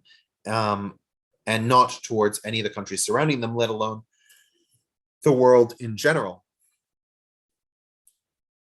But when they come to power, they want to implement the Sharia in the strict neo-Deobandi sense that they understand it, which includes significant restrictions for women, such as the lack of education for them, and the wearing of full-face burqa. You have the destruction of the Buddhas of Bamyan, the historic statues of the Buddha, which of course in their view are idols. You can contrast this with other forms of Islam, especially Sufistic Islam, which was dominant in the Indian subcontinent, and Barelvi is sort of a modern incarnation of that, that hold that wisdom of many faiths and wisdom of many origins can all be considered. In fact, most Sufi saints, especially in the Indian subcontinent, ministered to Hindus as well as to Muslims. They didn't see the divide in religion as being particularly important, but the divide in spirituality was much more important to them. You also saw the changing of the style of dress, the removal of Western technologies, the wide-scale de-technologization, and the uncoupling of Afghanistan from the wider world economy, all in line with the austerity views that the Taliban had inculcated during the Neo-Deobandi period. And you have something that's overlooked often, but really deserves a second of analysis, which is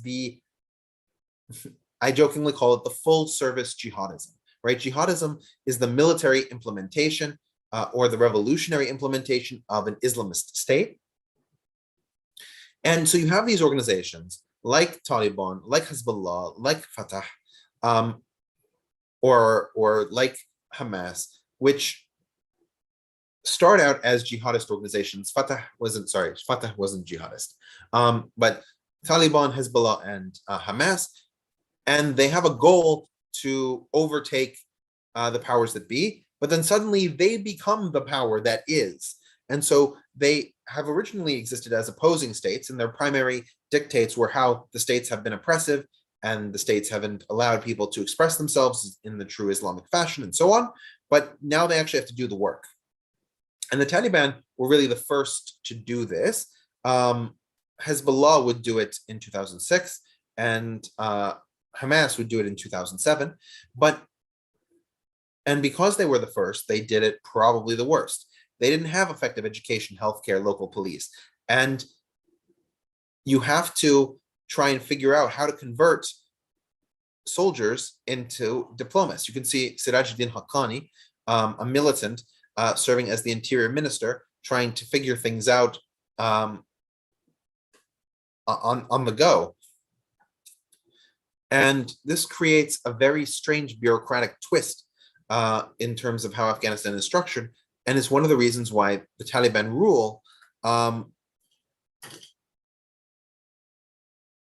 didn't result in any real developments any positive developments for Afghanistan, despite the fact that they controlled most of the country and suppressed most wide-scale revolt.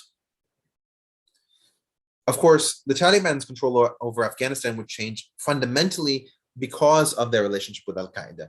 So, as I mentioned, Osama bin Laden had managed to forge relationships with the Taliban, and therefore Al-Qaeda began to take residence within the territory of Afghanistan. setting up their camps, and they began coordinating an attack on the United States that was perpetrated on the 11th of September. These attacks resulted in the destruction of the two towers of the World Trade Center, part of the Pentagon, which was restored, and the fourth airplane in that hijacking was taken down by the passengers themselves heroically and landed in the middle of nowhere, Pennsylvania, killing everyone on board. Now, it's estimated that around 3,000 people died because of these attacks, and an additional 6,000 were injured.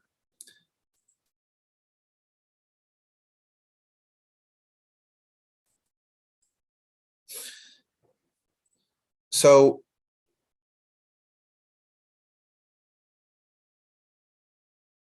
Al-Qaeda created a new form of jihadism that was particularly notable because its actions demonstrated the strength to which they believed in their cause. And in fact, as you can see, by 2014, Al-Qaeda had managed to become so renowned for its attack on the United States and its ability to hold off Americans in the context of the Afghanistan war, that a number of other groups that were terrorist organizations in their own right began to, quote, franchise the Al-Qaeda name.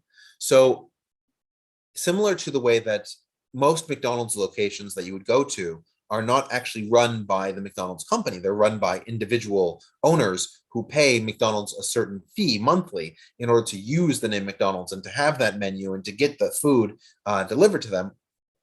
In the same way, these are organizations that have no direct ties to Osama bin Laden or to the jihadists based out originally of Afghanistan and then later Pakistan.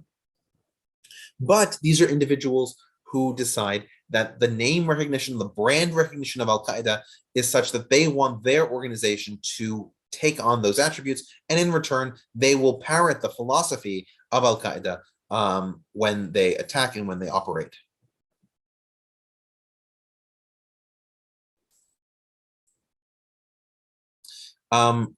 There's a comment that Trinidad and Tobago is missing from the map of Bin Laden and Al Qaeda.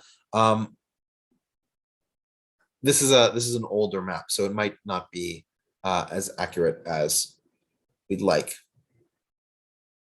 So we then move after September the 11th, 2001, in a very quick set of moves towards war with Afghanistan.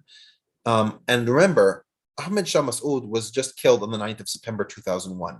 So 2 days before this. And so Mullah Omar is generally in a more favorable position towards the Al-Qaeda than he normally would have been because of this political victory against a key member of the Northern Alliance, that remnant of the Peshawar Accords government.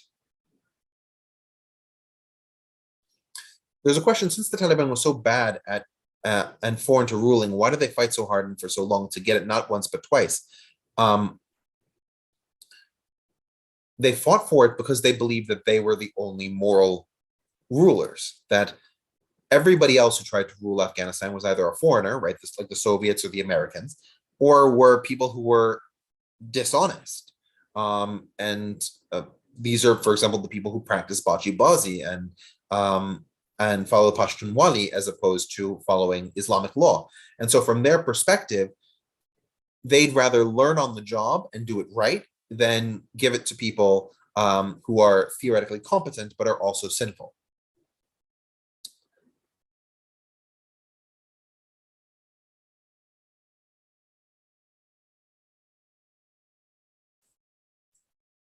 Yeah, and there's a comment that points out that Dick Cheney made money because of 9/11 and many of the resulting wars that the United States went into, especially his company Halliburton, and that's absolutely correct.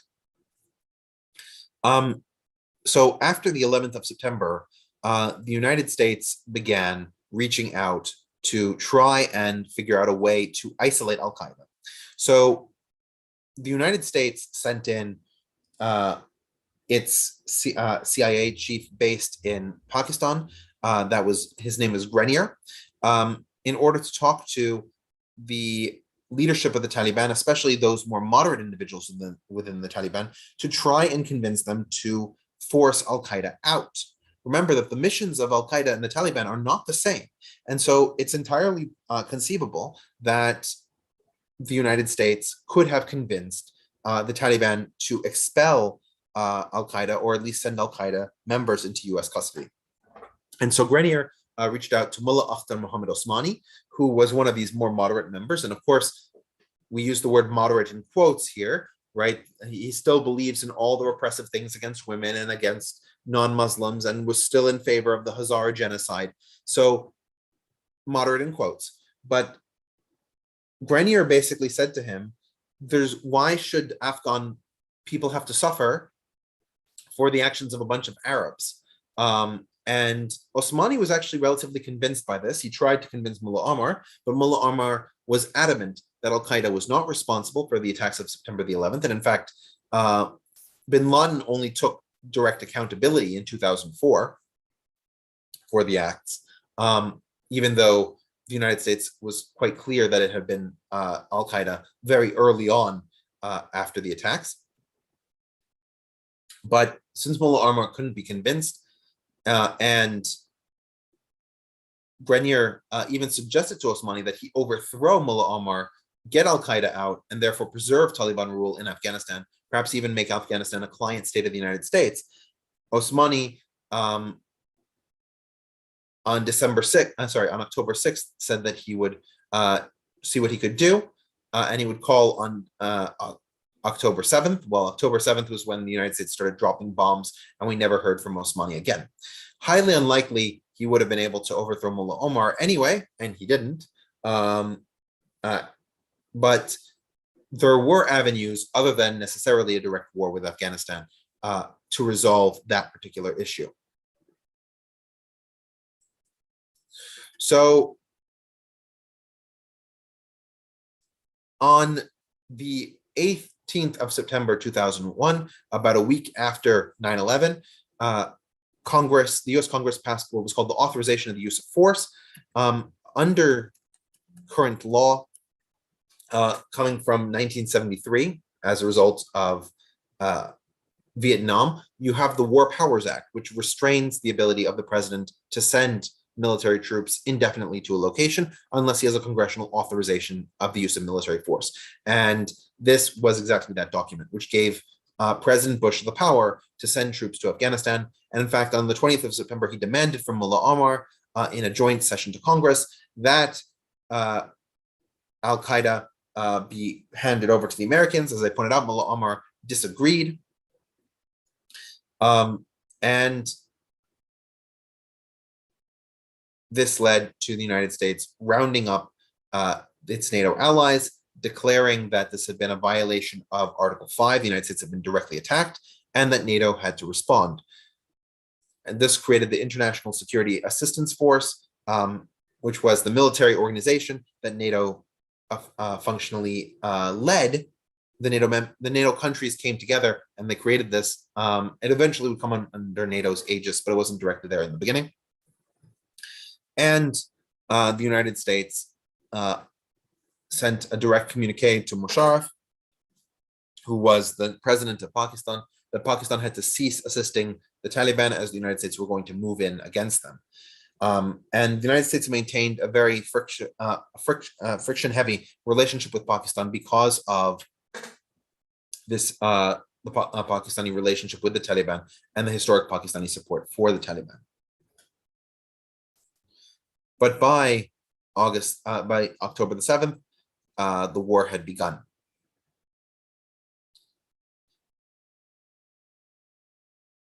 There's a comment here that American intelligence was warning Bush admin of impending Al-Qaeda attacks right up until you were surprised on 9/11. It is true that we had intelligence escalations 3 or 4 times prior to 9/11 that were ignored. But you have to also remember that intelligence is an inexact science. You have to pick out what's useful information from what's background noise. And this is a case where the background noise and the useful information were not as properly switched as they should have been. There's a comment, didn't Bush say to Musharraf, I will send Pakistan into the Stone Age if you don't help? That is exactly what Bush said to Musharraf. And so the United States began to facilitate the rise of the Northern Alliance, right? That Northern Alliance are all of the individuals of that Peshawar Accords government.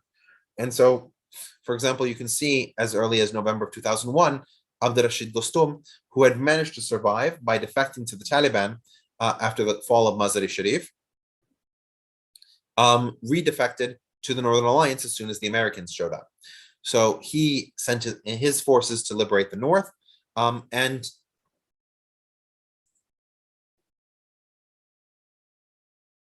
yeah, there's a question of whether Musharraf was eventually imprisoned. Yes, he came to power through a military coup d'etat. There were a number of internal issues within Pakistan after he lost power, and so he was arrested on charges. It's Pakistani politics is very complicated, and I'm not the person to explain it.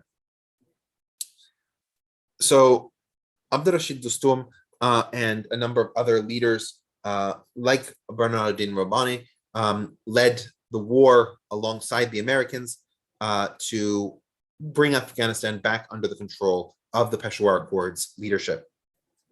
And the Americans decided to reach out to Hamid Karzai, who was a leader of one of the larger Pashtun tribes, the Populzai tribe. And because of his Pashtun connections and his history in fighting the Soviets, he was seen as a natural leader by many in Afghanistan. But in order to cement his legitimacy, he called the Loya Jirga. Remember, of course, the Taliban had never called the Loya Jirga. They'd never tried to legitimate themselves according to traditional Afghan customs because they were operating according to an Islamist perspective. But Karzai was trying to operate from a more traditional Afghan perspective following the Pashtun Wali. And so the Loya Jirga that came together in 2002 permitted the interim government to be created, and in 2003, the relationship with the United States under the military accords. Now, there are a few points. There are a few points to make here. The first one is that the United States continued to pursue Al-Qaeda even after the overthrow of the Taliban government. During the first half of December 2001, the United States bombed the caves of Tora Bora, which are on the border with Pakistan. And it's assumed that after this point, bin Laden had fled over the border into Pakistan, where the United States had trouble finding and pursuing him. You also have a number of objections to the way that the Loya Jirga was created and the way that the Constitutional Convention, which would eventually result in a constitution in 2004, was constructed. Probably the most cogent of these objections was made by Malala Yousafzai, who you can see there. She was one of the members of the Loya Jirga, and her argument was that the organization of the Jirga empowered most of the warlords that had been in existence during the 1990s to lead many of these discussion groups, to facilitate the various arguments. And so naturally, the Afghan government that would come as a result of this would be the same kind that was murderous throughout the 1990s and destroyed significant parts of the country, rather than being a representation of Afghans themselves as a more general constituency. For her speech, she was labeled by Sabghatullah Mojadidi as a communist and expelled from the Loya Jirga.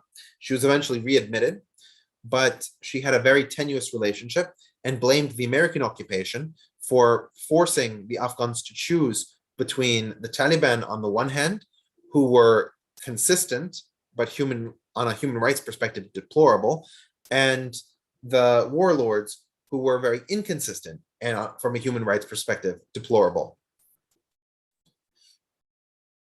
You also had the attempts by the ISAF, the international coalition, to train the Afghan police and army. And starting as early as 2006, there were numerous reports surfacing from within the trainers and the divisions they were working with that the Afghan army was not effective, that the raids that they were trying to do could not be led by the Afghans, that at no point did it seem like they would ever be able to be independent, and they didn't even seem to really know what they were fighting for. In 2012, there was even an attack by some Afghan police and army against their trainers because there hadn't been sufficient vetting procedures to make sure that they were even loyal to their trainers. That said, the constitution was approved, and you can see Muhammad Karzai meeting with Zahir Shah. Zahir Shah had been in exile right since 1973. The former king, the last king of Afghanistan, he was brought back, and Hamid Karzai and him went over the Afghan constitution. There's a question about why didn't Zahir Shah become reinstated as the king of Afghanistan, and that would provide a central unifying figure. Well, the United States was afraid of offending Pakistan, and they needed Pakistan to be as allied as it could be, because remember, Zahir Shah had embraced the Pashtunistan perspective in the 1970s, and so in the 1960s and 1970s, and so Pakistan would be afraid if he came to power. And so the United States actually told the Loya Jirga that they could not allow Zahir Shah to become king of Afghanistan, which led to the election being between Hamid Karzai and Abdullah.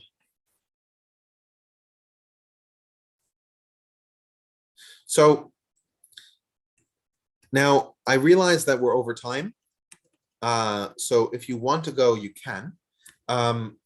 But as I said, this is the last presentation. So I'm going to just keep going until I clear this out. It should probably be another 15, 20 minutes. So we now have to look at what the US military objectives were in Afghanistan, right? They had 5 major objectives, if I can be so bold to arrange them this way. The first one was counterterrorism, right? The reason we went into Afghanistan, the United States says, is that we want to capture Osama bin Laden, we want to end al-Qaeda, and we want to dismantle the possibility of those terrorist networks reoccurring. By and large, the United States manages to achieve this objective in Afghanistan. The problem is that it just all goes over to Pakistan, or al-Qaeda moves into it, or the other thing is that al-Qaeda franchises begin to develop in other countries. For example, when the US invaded Iraq, an al-Qaeda franchise developed there, an al-Qaeda franchise developed in Syria, and so on. So the disruption may have come in Afghanistan, but by and large didn't happen elsewhere.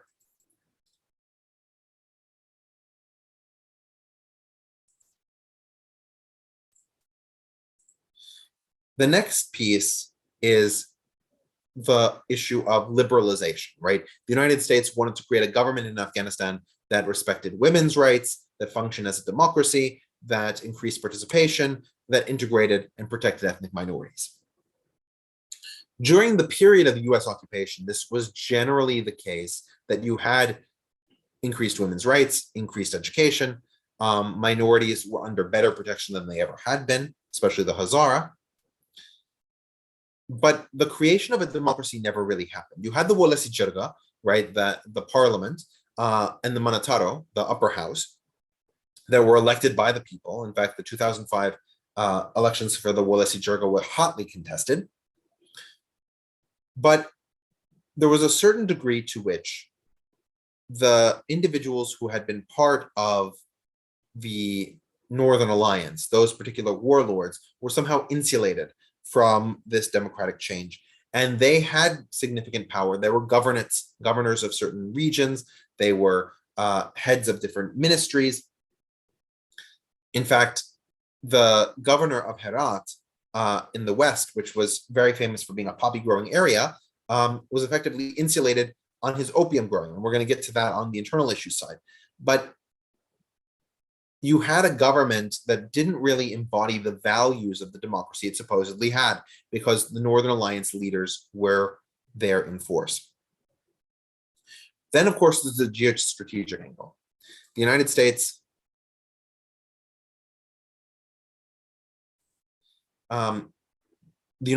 wanted to create an ally in Central Asia. They didn't trust Pakistan, and the ISI had given them perfectly good reasons not to, especially when we discovered where Osama bin Laden was hiding. But they wanted to create an ally in Central Asia, to rebuild the Afghan military, and to make Afghan a reliable partner. None of those were achieved. And in fact, it was quite clear that none of those would be achieved by about 2009. The United States stopped uh, the United States repeatedly ignored messages from its leaders and generals, starting from that point that the Afghan military was not improving and that there was no consistent or coherent value to which they were ascribing. Hamid Karzai and the United States, despite Hamid Karzai having a better relationship with the US than nearly any other Afghan leader, he literally said at the Loya Jirga in 2002, "I don't trust the Americans and the Americans don't trust me." And it only got worse from there. The Americans accused Hamid Karzai of being corrupt, an accusation he didn't take lightly, because he was effectively a power broker, and many of the individuals in his upper cabinet were individuals that he chose and selected. Of course, many of those being also Northern Alliance commanders, which further prevented the democracy that we discussed before. There were the internal issues, such as avoiding corruption, diffusing tribal animosities, respecting religious differences, creating effective local leaders, and the elimination of opiates. Opium, over 50% of opium came out of Afghanistan, and the United States initially tried to burn down the poppy fields. But in order to avoid offending the new governors of those regions where the poppy was being produced, the United States stopped doing that and ordered its soldiers to stand down and allow the opium to continue to grow and continue to be shipped. So instead of actually stopping the drug trade, the United States gave it the physical protection that would facilitate it. In fact, if we contrast the American occupation period with the Taliban that have come back into power since 2021, the Taliban have already destroyed over 2/3 of the poppy growing regions of Afghanistan under harsh penalty. Now, of course, the Americans didn't want to implement that kind of harsh penalty because hearts and minds, but basically all these internal issues addressing corruption, they didn't address corruption. In fact, when it came to issues like the Bachi-Bazi, in many cases, the position of those leaders protected them from American recriminations. There's in fact a specific case, I forget the name of the US soldier who was involved, but there was a US soldier who actually shot an Afghan warlord who was in the process of taking advantage of a 14-year-old boy because he was just so sick and tired of watching this man repeatedly engage with these young children. And he was not only not applauded for his protection of a young boy, he was court-martialed and by the US military and dismissed for his actions in violation of the attempt by the United States to maintain good relations with the various warlords who had become part and parcel of the Afghan government. And then finally, there were the impressions that the US wanted to leave. The US wanted to leave the impression that it was a benevolent world power, that it was trying to create freedom and prosperity for the Afghan people, and that the United States was not at war with Islam in a larger sense, they were at war with Al-Qaeda in a specific sense. I think that in large part, those impressions have not stuck. And so out of the 5 goals that the US had, we can say it lukewarmly achieved 2, and the other 3 were failures. All of these, to the extent that they were achieved by 2009, which begs the question of why the United States was in Afghanistan after that point. It could be inertia. It could be the thought that they could possibly achieve more. We'll go through some of the different thought processes. But by and large, the direction that all these different goals would go in was pretty well known. And part of the impressions that that the United States helped to make was the drone attacks, especially in neighboring Pakistan, but in Afghanistan as well. There were numerous drone attacks throughout the United States occupation, and the deaths from those drone attacks increased from 2014 all the way until 2019. Obama, in particular, was known for being more happy to use drones than his predecessor, George Bush, and in turn, Trump was more happy to use them than Obama was. All of these leaving a very sour taste in the mouths of Afghans who suffered tremendously as the civilian casualties kept increasing in these attacks throughout Afghanistan and Pakistan.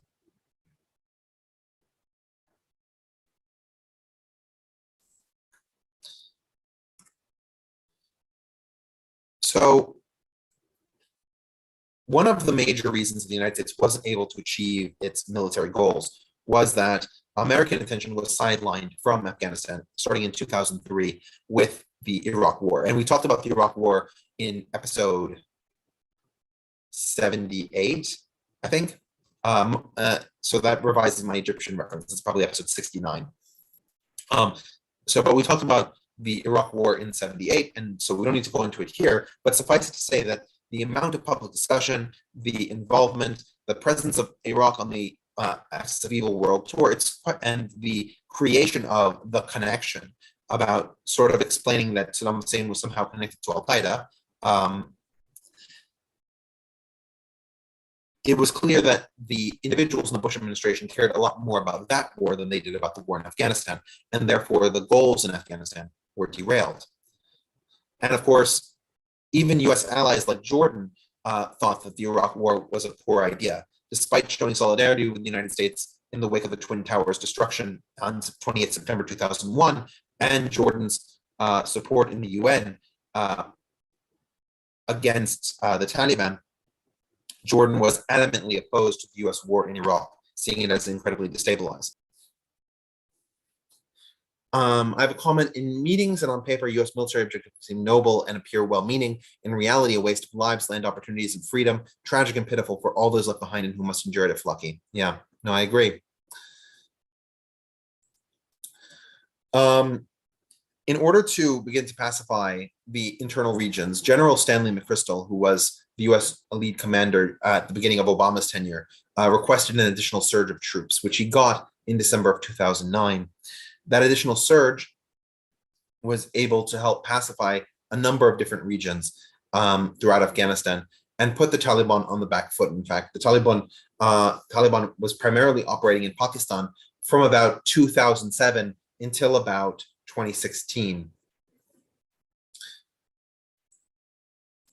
The United States also pushed Hamid Karzai to stop running after his second term. He was elected first in 2004 for 5 years, and then in 2009 for another 4 years. In 2004 for 5 years, and in 2009 for another 5 years.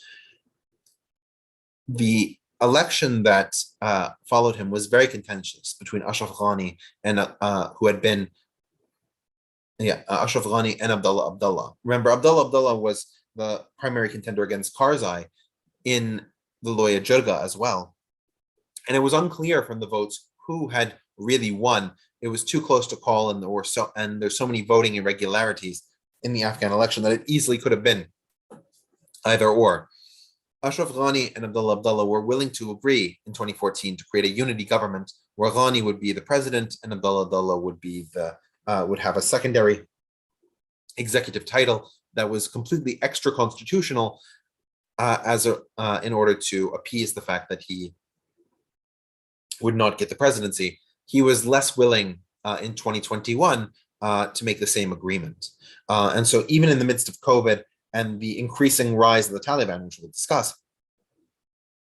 Afghanistan was beginning to cleave into two, even within its internal structure, because of the personality conflict between Ashraf Ghani and Abdullah Abdullah.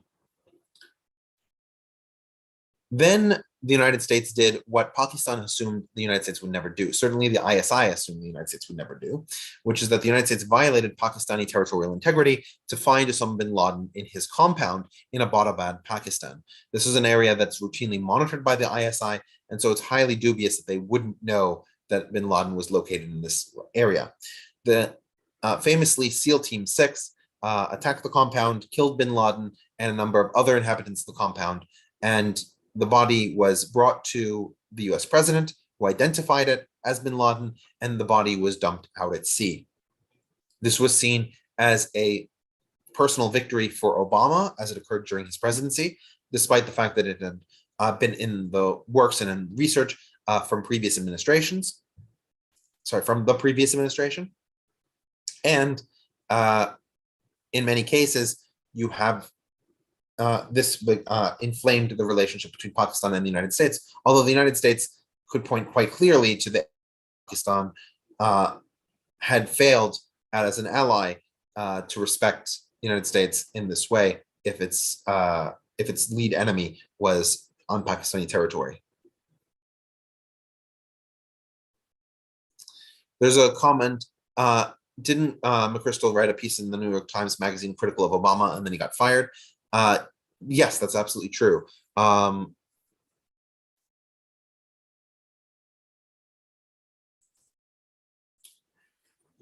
So as we get to Trump's period in office, there's an increasing push that sort of asks, what are the Americans still doing in Afghanistan? From a mission perspective, as I pointed out, all of the missions were either completed or were known that they would not be completed by 2009. So it's not entirely clear what the United States was still doing in Afghanistan, but the real reason for the US withdrawal is that it was simply politically undesirable.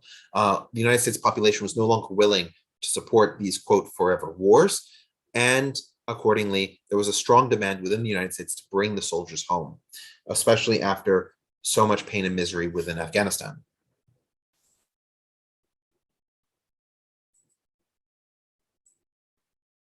So during Trump's presidency, Trump decided to reach out to the Taliban to try and figure out what kind of compromise could be enacted. And although many of the results occurred during Biden's tenure, they were at least started by Trump. What's important to understand is that Qatar has decided to occupy a unique space where they were both willing to host the Taliban and the largest US military base in the Persian Gulf. And so because of this juxtaposition, within the city of Doha, Zalmay Khalilzad, who was the US emissary on the Afghanistan question, routinely met with Mullah Baradar from the Taliban to discuss the possible relationship between the Taliban and the United States. Now, Imran Khan, the current president of Pakistan, says that he had said to Obama as early as 2009 that he should have engaged in some kind of power sharing agreement with the Taliban when he was operating from a place of strength.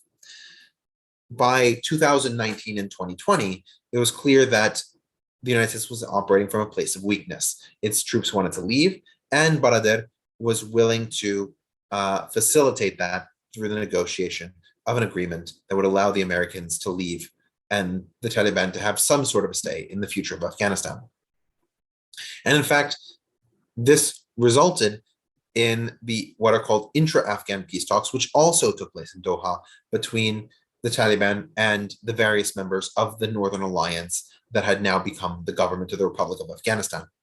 And those talks began in September of 2020 with negotiations over releasing Taliban from prison and the possibility of including the Taliban in government. At a fundamental level, the Taliban refused to acknowledge that anything short of an implementation of the Sharia would be acceptable to them.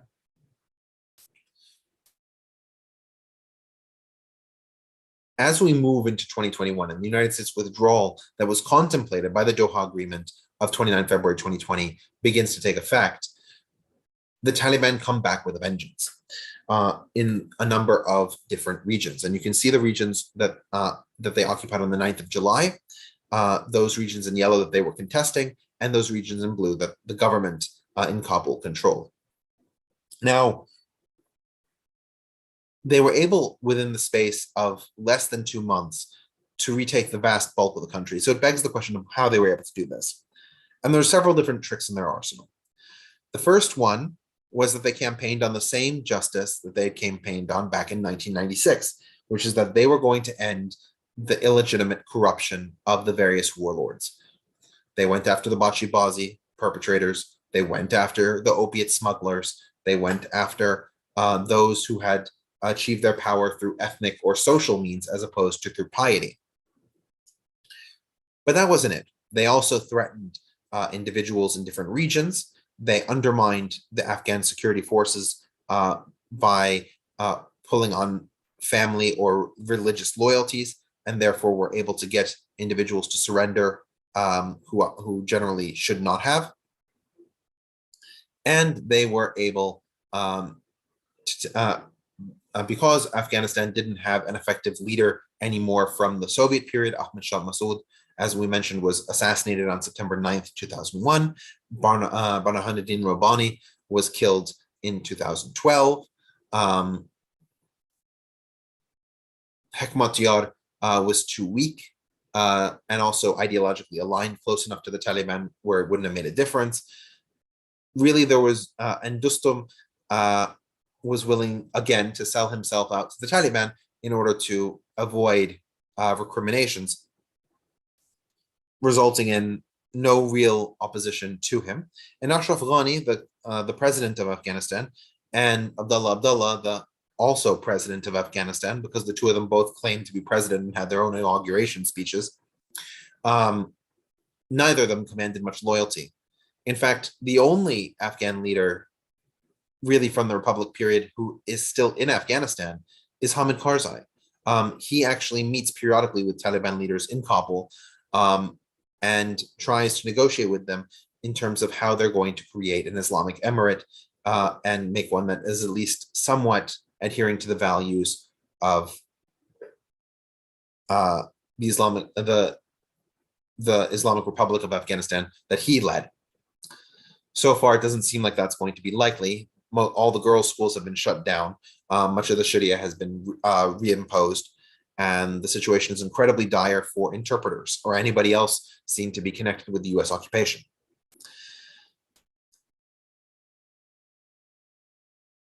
In fact, the United States doesn't maintain relationships with Afghanistan directly, having closed down the embassies and the consulates by the end of 2021. And the only relationship that the United States maintains with Afghanistan is through Doha, where the Afghan Affairs Unit meets with the Taliban's representative in Doha, all in Qatar. And of course, now the Taliban is under pressure from other elements in the region. Recently, they almost came to blows with Iran over the Helmand River Dam and how much water Afghanistan has and how much water Iran has, such that they may well even go to war in the near future. And Iran and China and Russia are in Afghanistan's sphere, have a long history with Afghanistan, and it's very likely that Afghanistan will be shaped by this new Eurasian configuration, whatever that ends up being.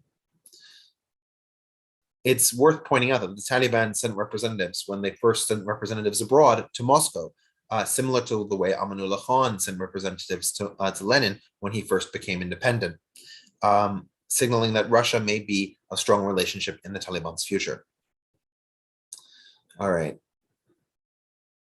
These were slides that I had in case we had time to talk about the modern Gulf. I don't think we have that time. So questions, comments, concerns?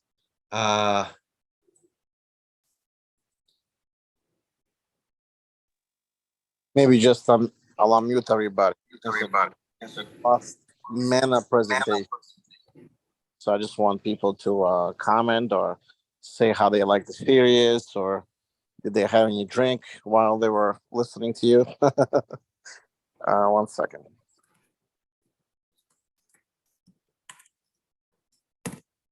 All right, so just 1 second. We are History Mostly Ancient Discussions. I am Richard. This series is ending tonight, so we will not return. But you are more than free to get our other series. Zach, you want to mention some of the other stuff that's coming up? Yeah. Let me just pull up the schedule. So, Richard, this is not the last to hear from Richard. Hopefully, soon we'll get the Ukrainian update. Seems like the counteroffensive is going really nice. 1 second. All right. So on the September 16th, Saturday, not this Saturday, next Saturday, the Jane is going to do Queen Elizabeth of England which connected with Edward II. So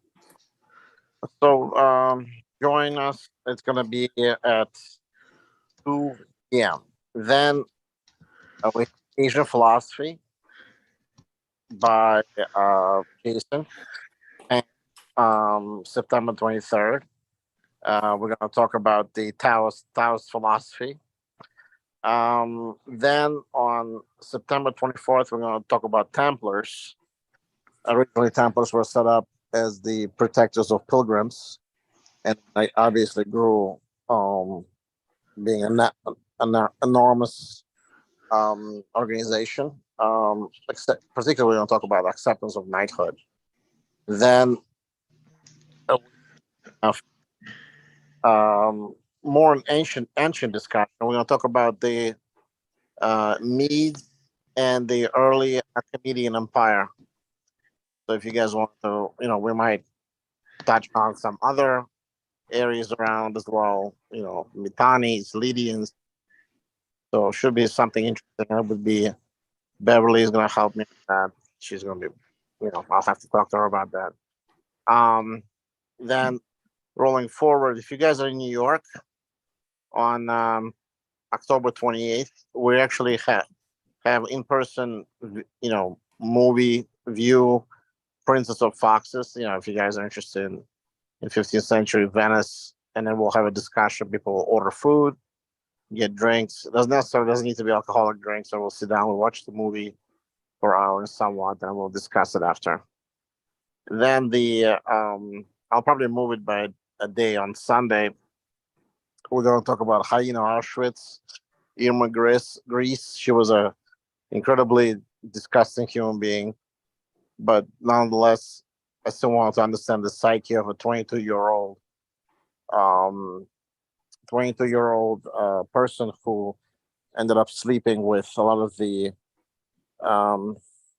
individuals who ended up going to cabins to be executed and killed and burned and poisoned. She was executed at 22 years old by British forces. So if you guys are interested to find out, and there's going to be more interesting ones, particularly Sunday, November 26th.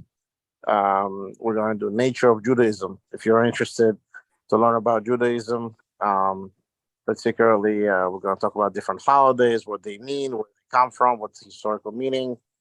Both from the different, rites of Judaism, so to speak, how they're celebrated, because there's different holidays celebrated differently, and people eat different things, even though they're from the same religion. There's only a very small percentage of Jews in the world, but quite diverse. But there's going to be more, obviously, as I'm going to go on. We'll have probably Richard and Aaron is going to do update on Ukrainian. And then we're still trying to figure out the Pacific series with Jason Pang. He's going to talk about the creation of Taiwan. Like, I didn't know that Jason Pang particularly is a descendant of the Inouye people. Not Inouye, I'm sorry. I'm losing it. Basically, the people who are indigenous to Taiwan who are actually Polynesians. So he's not Chinese. So, but this interesting. He was born in Taiwan and considers himself Taiwanese. So there's an interesting history of Taiwan, so to speak. And Taiwan was a colony of Ming China in the 1600s, right? Its indigenous people are related to the Filipinos. Correct. And they were just and they were outpopulated. But anyway, so then questions, comments, concerns. We have quite a few of them. So first, let's handle those of you who wanted to ask questions out loud. So, or say something out loud. Sophia?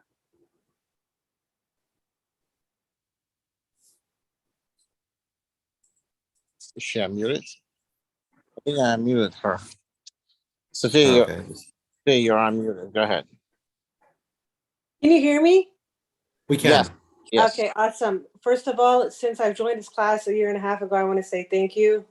It was an intellectual journey, but ending with Afghanistan has become emotional for me because my grandfathers and ancestors have come from Afghanistan. Full disclosure, I work at Booz Allen Hamilton. I do analysis on as my real job. But taking this class recreationally has given me a lot of sanity and emotions and just closure. So I really appreciate it. No, that's really nice to hear, and I hope that as one Middle East, perhaps another. It depends if you consider Afghanistan Middle East, right? As one Middle Easterner to another, that this has been meaningful to you and given you insight into how you've lived and what your parents and your families have told you, because nobody addresses what we grow up with analytically when we grow up with it, right? Like I remember when my grandmother spoke to me, and then I wanted to learn how we speak because every Arabic is a different dialect, right? She would refuse to teach me our dialect. She would teach me real Arabic, and I only know things about my dialect because she taught me real Arabic wrong, right? So you have this sort of dichotomy of people aren't presenting our own history analytically because it's not something analytical, it's something emotional, it's something that we connect to on a personal level. And I hope that perhaps the analytical side has given a sort of color or texture to what you grew up with in a way that clarifies it and at the same time makes it more meaningful.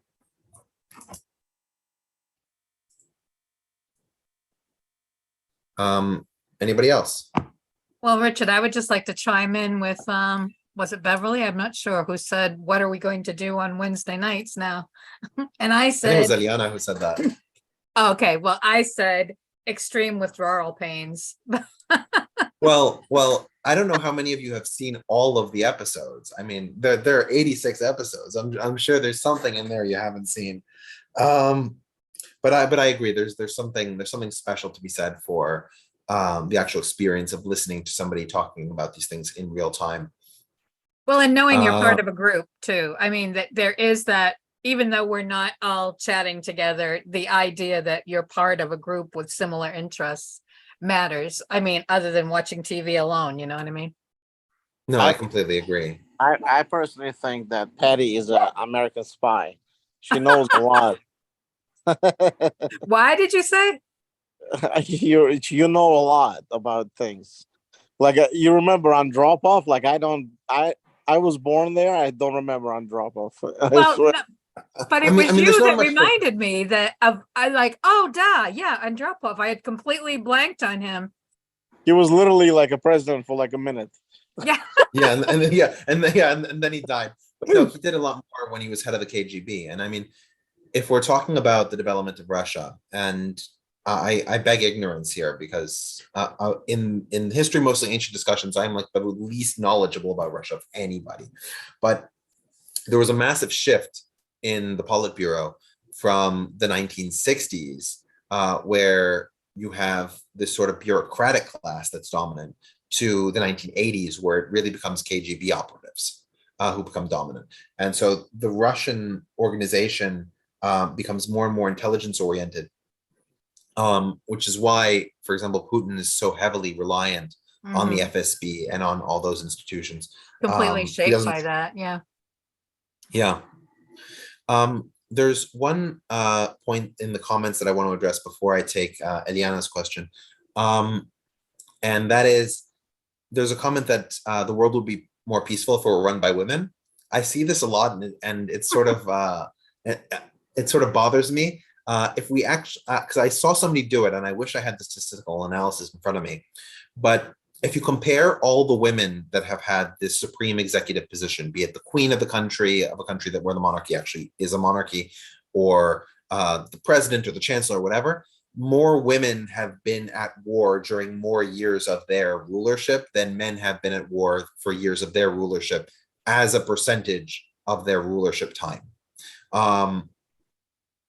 So the idea that women are naturally more peaceful than men, I don't see that bearing on foreign policy. And in fact, while I am a believer in the people of history, right, and that's why I've tried to show you places and names and people and so on, because I believe that's really important. You can't ignore structural factors in pushing people towards or away from war. There's a reason why Maggie Thatcher went to war more often than Clement Attlee. I've always said that one big mistake that women's liberationists of all eras have made is trying to keep the men happy and therefore emulating men. What was Golden Mayer famous saying? We do not negotiate with terrorists. Anyway, Eliana? First of all, I want to say thank you very much. A lot of knowledge, a lot to absorb, and I missed some lectures, so I will go back. I was out of the country, and the time zone, 7 o'clock, was in the middle of the night. The other comment, I learned a lot tonight, but I don't think Afghanistan is part of the Middle East, but I may be wrong. Technically, it's not part of MENA, but and also I thought I knew a lot about the Middle East. My late husband was a Middle East historian, but I still learned a lot. So I want to thank. That's really nice to hear. I'm glad I'm glad the 201 part of this this course actually is a 201 part of this course, right? And that was something that always sort of bothered me whenever I would look on YouTube or on, you know, these National Geographic or similar types of lecture series, right? It's like, did you know that the Middle East is like between the Red Sea, the Mediterranean, and the Persian Gulf? And you're like, yes, I went to preschool. So I wanted to do something where we actually grappled with more intense themes and ideas. Saju.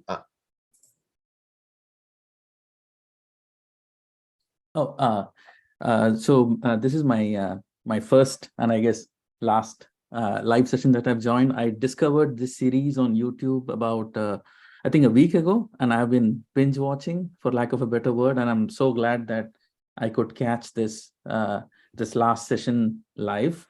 I mean, it's just this whole series has just been totally fantastic. So thank you. I do have maybe a question, or I ask, perhaps this has been discussed before. It would be totally fantastic if there is a list, perhaps on Meetup or on the YouTube section somewhere, listing reading material for people who want to dive into, say, any one of those sessions. That would be just fantastic if such a list could be made available. This is the irony.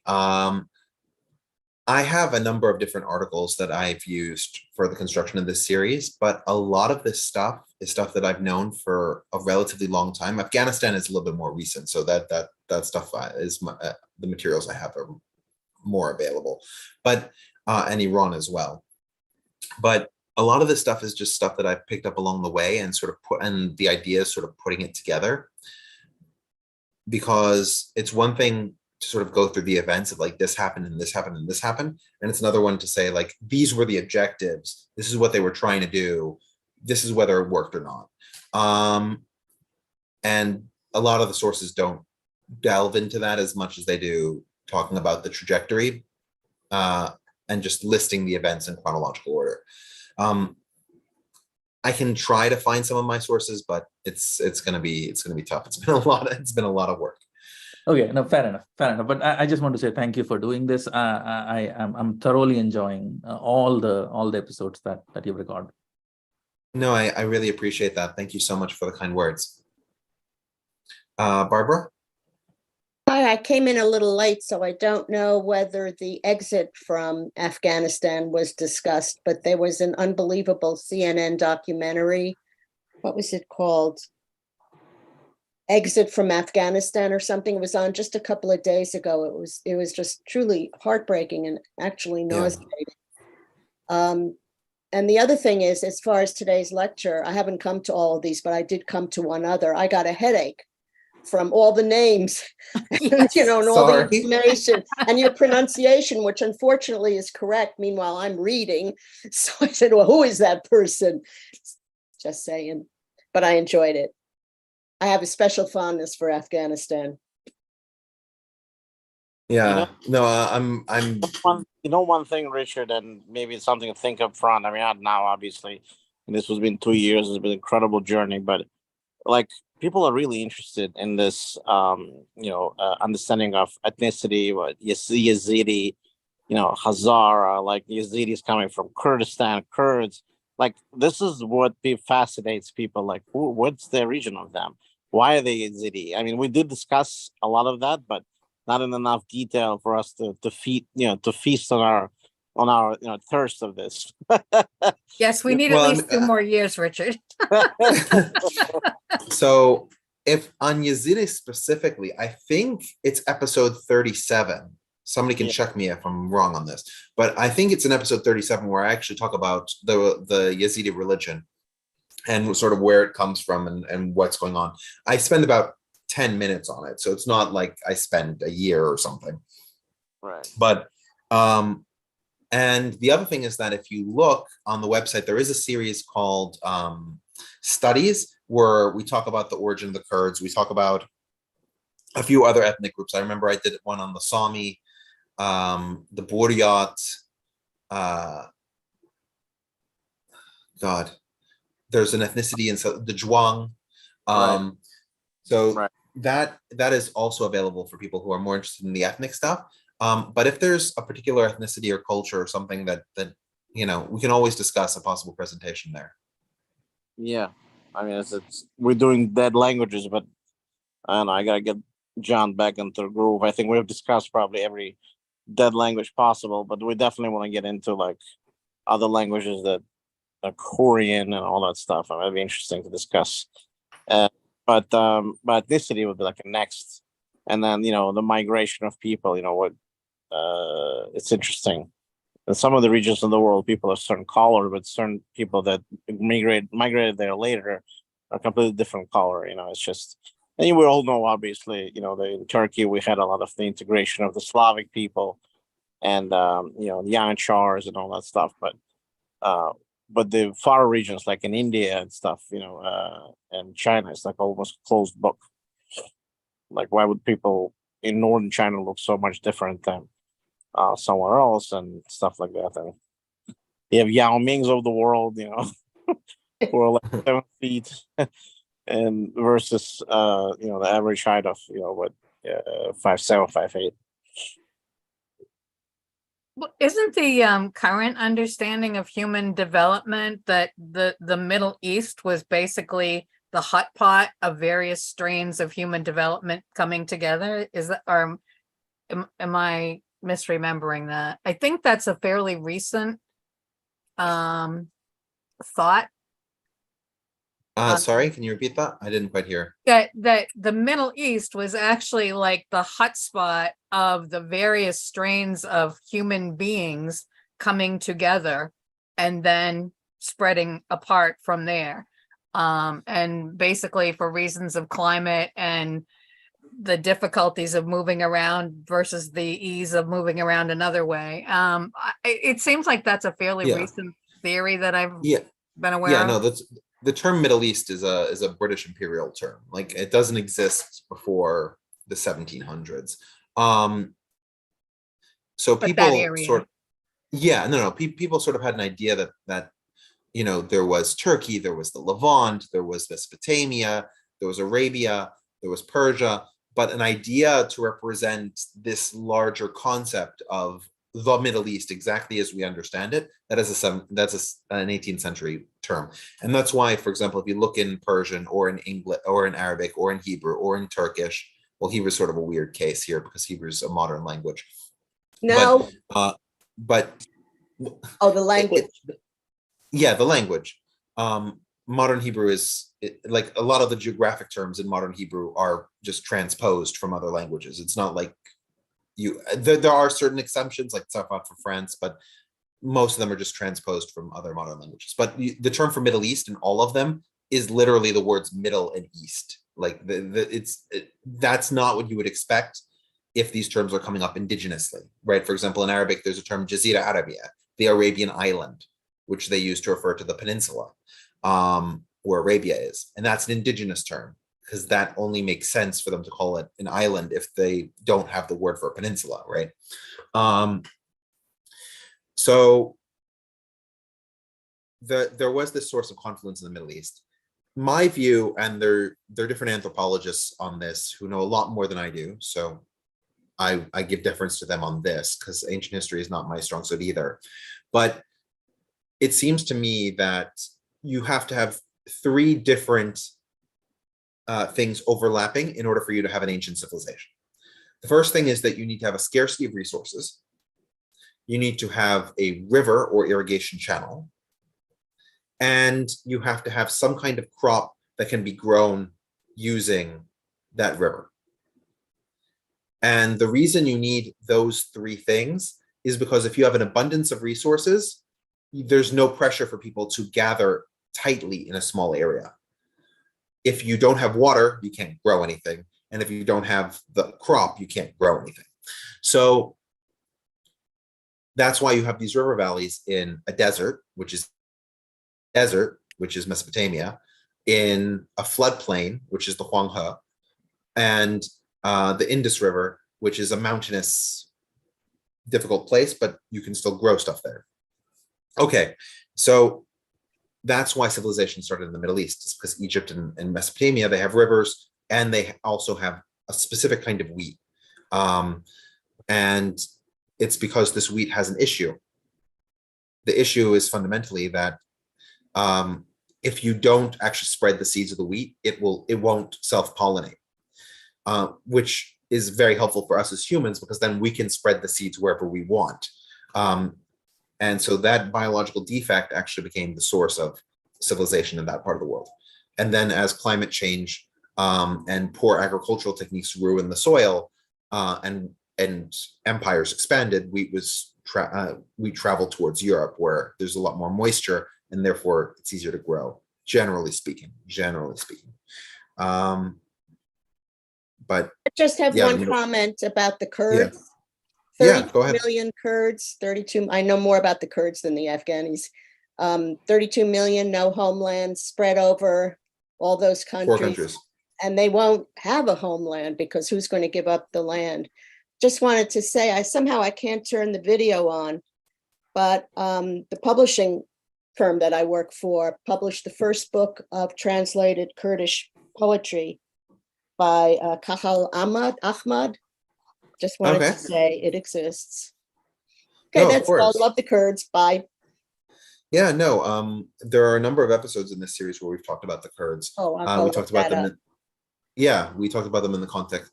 We had some episodes that have Kurds in the title. I think 37 and 36 before it, we discussed the Kurds, just in sort of their general historic trajectory. And of course, we talked about them when we talked about modern Turkey. We talked about them when we talked about modern Iraq. We talked about them when we talked about modern Iran. So all of those episodes discuss the Kurds and their political and linguistic struggles, let's say.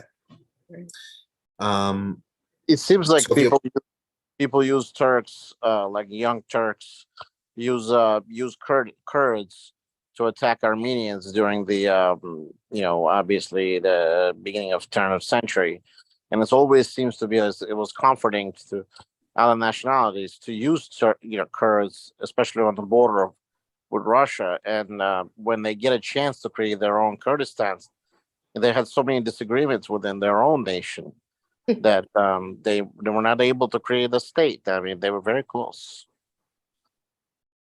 Are you talking about Mahabad? Was Barzini? I forget something with Barzini. There's the KDP of Barzani, but Barzani never had a state.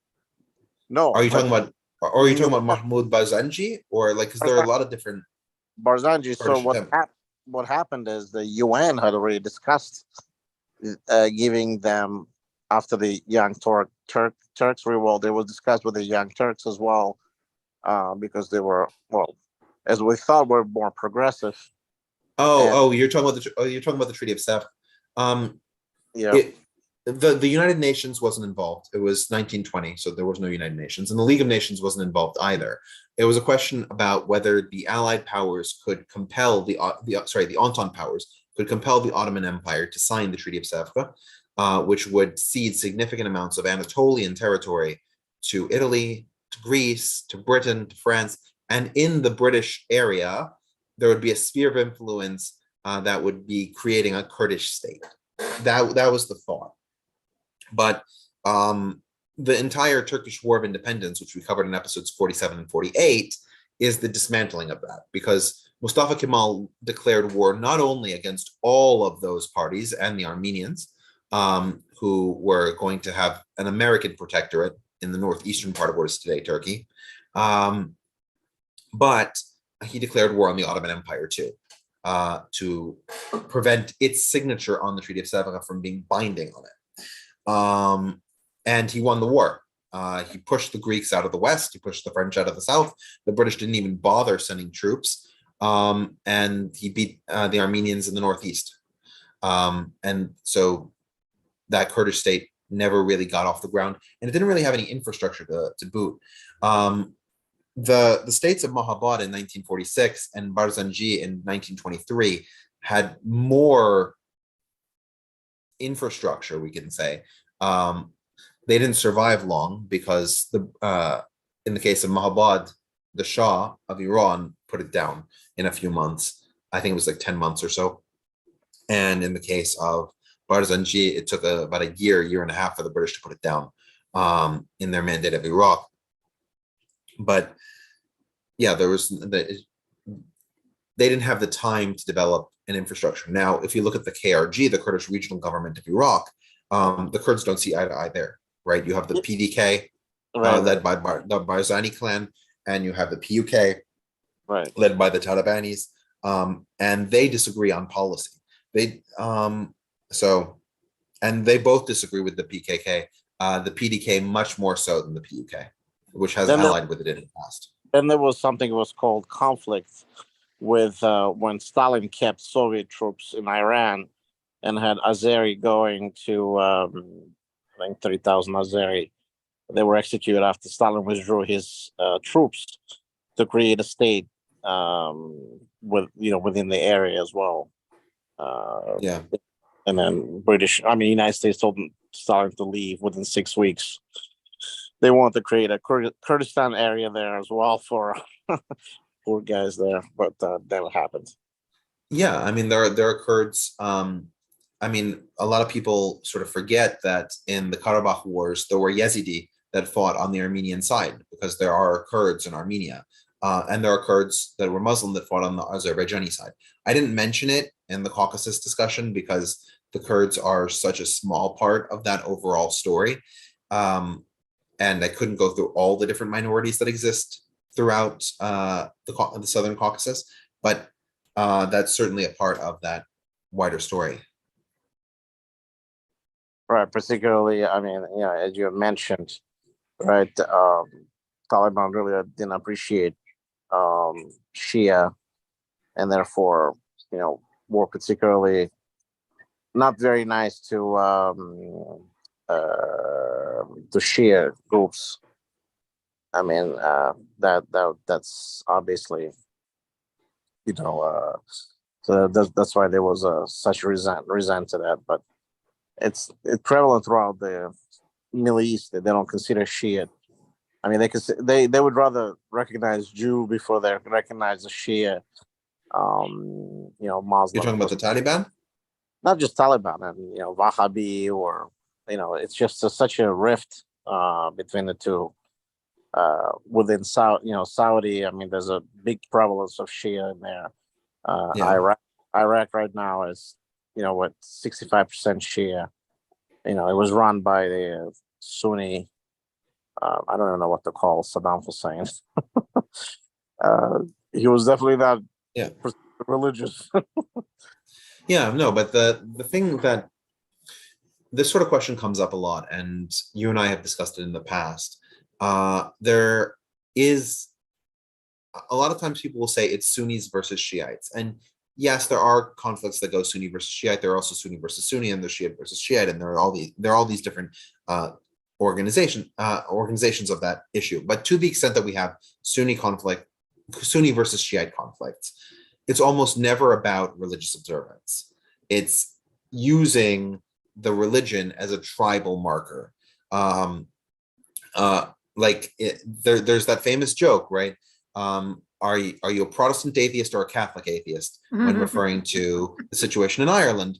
Because Catholic and Protestant, in the context of the Irish conflict, nobody cares whether you believe that transubstantiation is real or you believe in consubstantiation. That's not what they're arguing about. They're arguing about the historical presence of the Scottish minority in the northeastern Ulster counties and whether or not those populations have a right to be part of an independent Ireland. That's what the discussion is about. And in the same way, the discussion between the Sunnis and the Shiites is contextualized to those specific ethnic groups. For example, in the case of Iranian Sunnis, they remember historically how the Safavids forced numerous Sunnis locked in mosques to curse the names of the first three caliphs under the pain of death, right? That's what they're fighting about. They're fighting about the fact that their ancestors were terrorized. Or if you go to Iraq, right? There's the question of what, Shiites in Iraq are angered that Saddam Hussein banned the celebration of Ten Ashura or the commemoration of Ten Ashura, however you want to phrase it, right? It's not about the belief in Ali's succession being right or Caliph Abu Bakr being the correct first successor. It's not about that religious question. It's about their ethnic relationship with other people who ethnically identify as the other religion. And so the way the Taliban have made it a religious, the sort of shift that the Taliban have made is to sort of put it back in the religious category. It's sad, but not at all surprising for a group that is extremely austere and extremely self-involved. They don't see wisdom as coming from multiple sources. Yeah, but religion often becomes the proxy in most civil wars. I mean, it's exactly what's happening in the US now. The argument isn't really about Christian nationalism. It's really about a whole lot of other cultural differences and beliefs, but it winds up being expressed in religious terms versus, okay, you guys aren't religious, so you're atheists, or you're decadent or whatever. Sure. I would actually say that what we have in the United States, if you're characterizing it as the evangelicals versus the nuns and the nun-aligned, that is a religious conflict. Like they actually care about what the other person believes. But it's a proxy for a lot more cultural issues, I think, and who the real Americans are. I could see that. I could see that. I think that's how it becomes misperceived a lot of times. Because, well, in one book club, we've been reading the Spanish book on the Spanish Civil War, and I just recently watched a really well done documentary series on the Troubles in Once Upon a Time in Northern Ireland. It's 5 episodes. It's fantastically done, but it is chilling how similar the people's experience of those two things were. And again, if you can compare it with the United States, it's like over and over and over again, the same thing. It's sort of like people talking in the United States about another civil war. It's the same civil war that's been going on for 160 years. I would say the deck chairs have arranged somewhat differently since the first Civil War. It's still the same basic issues. Yeah. All right. Anything else before we close this out on this really late night? Yeah, Richard, thank you so much. It's really been a joy to have this association with you and the group that you're part of. But this series of lectures has just been fabulous. So thank you very much. No, it's been my pleasure. And as I said, last week, there are some coals in the fire. There are some possibilities for 2024 of different things that I might want to revisit or do. So this is not a farewell. It's just a farewell for the next at least 4 months as I get my life back together. Well, good luck with your life. Thank you. All blessings to you both. Thank you. And your family. All right. Thank you. And same. All right. Bye, everybody. Good night. Thank you. Good night.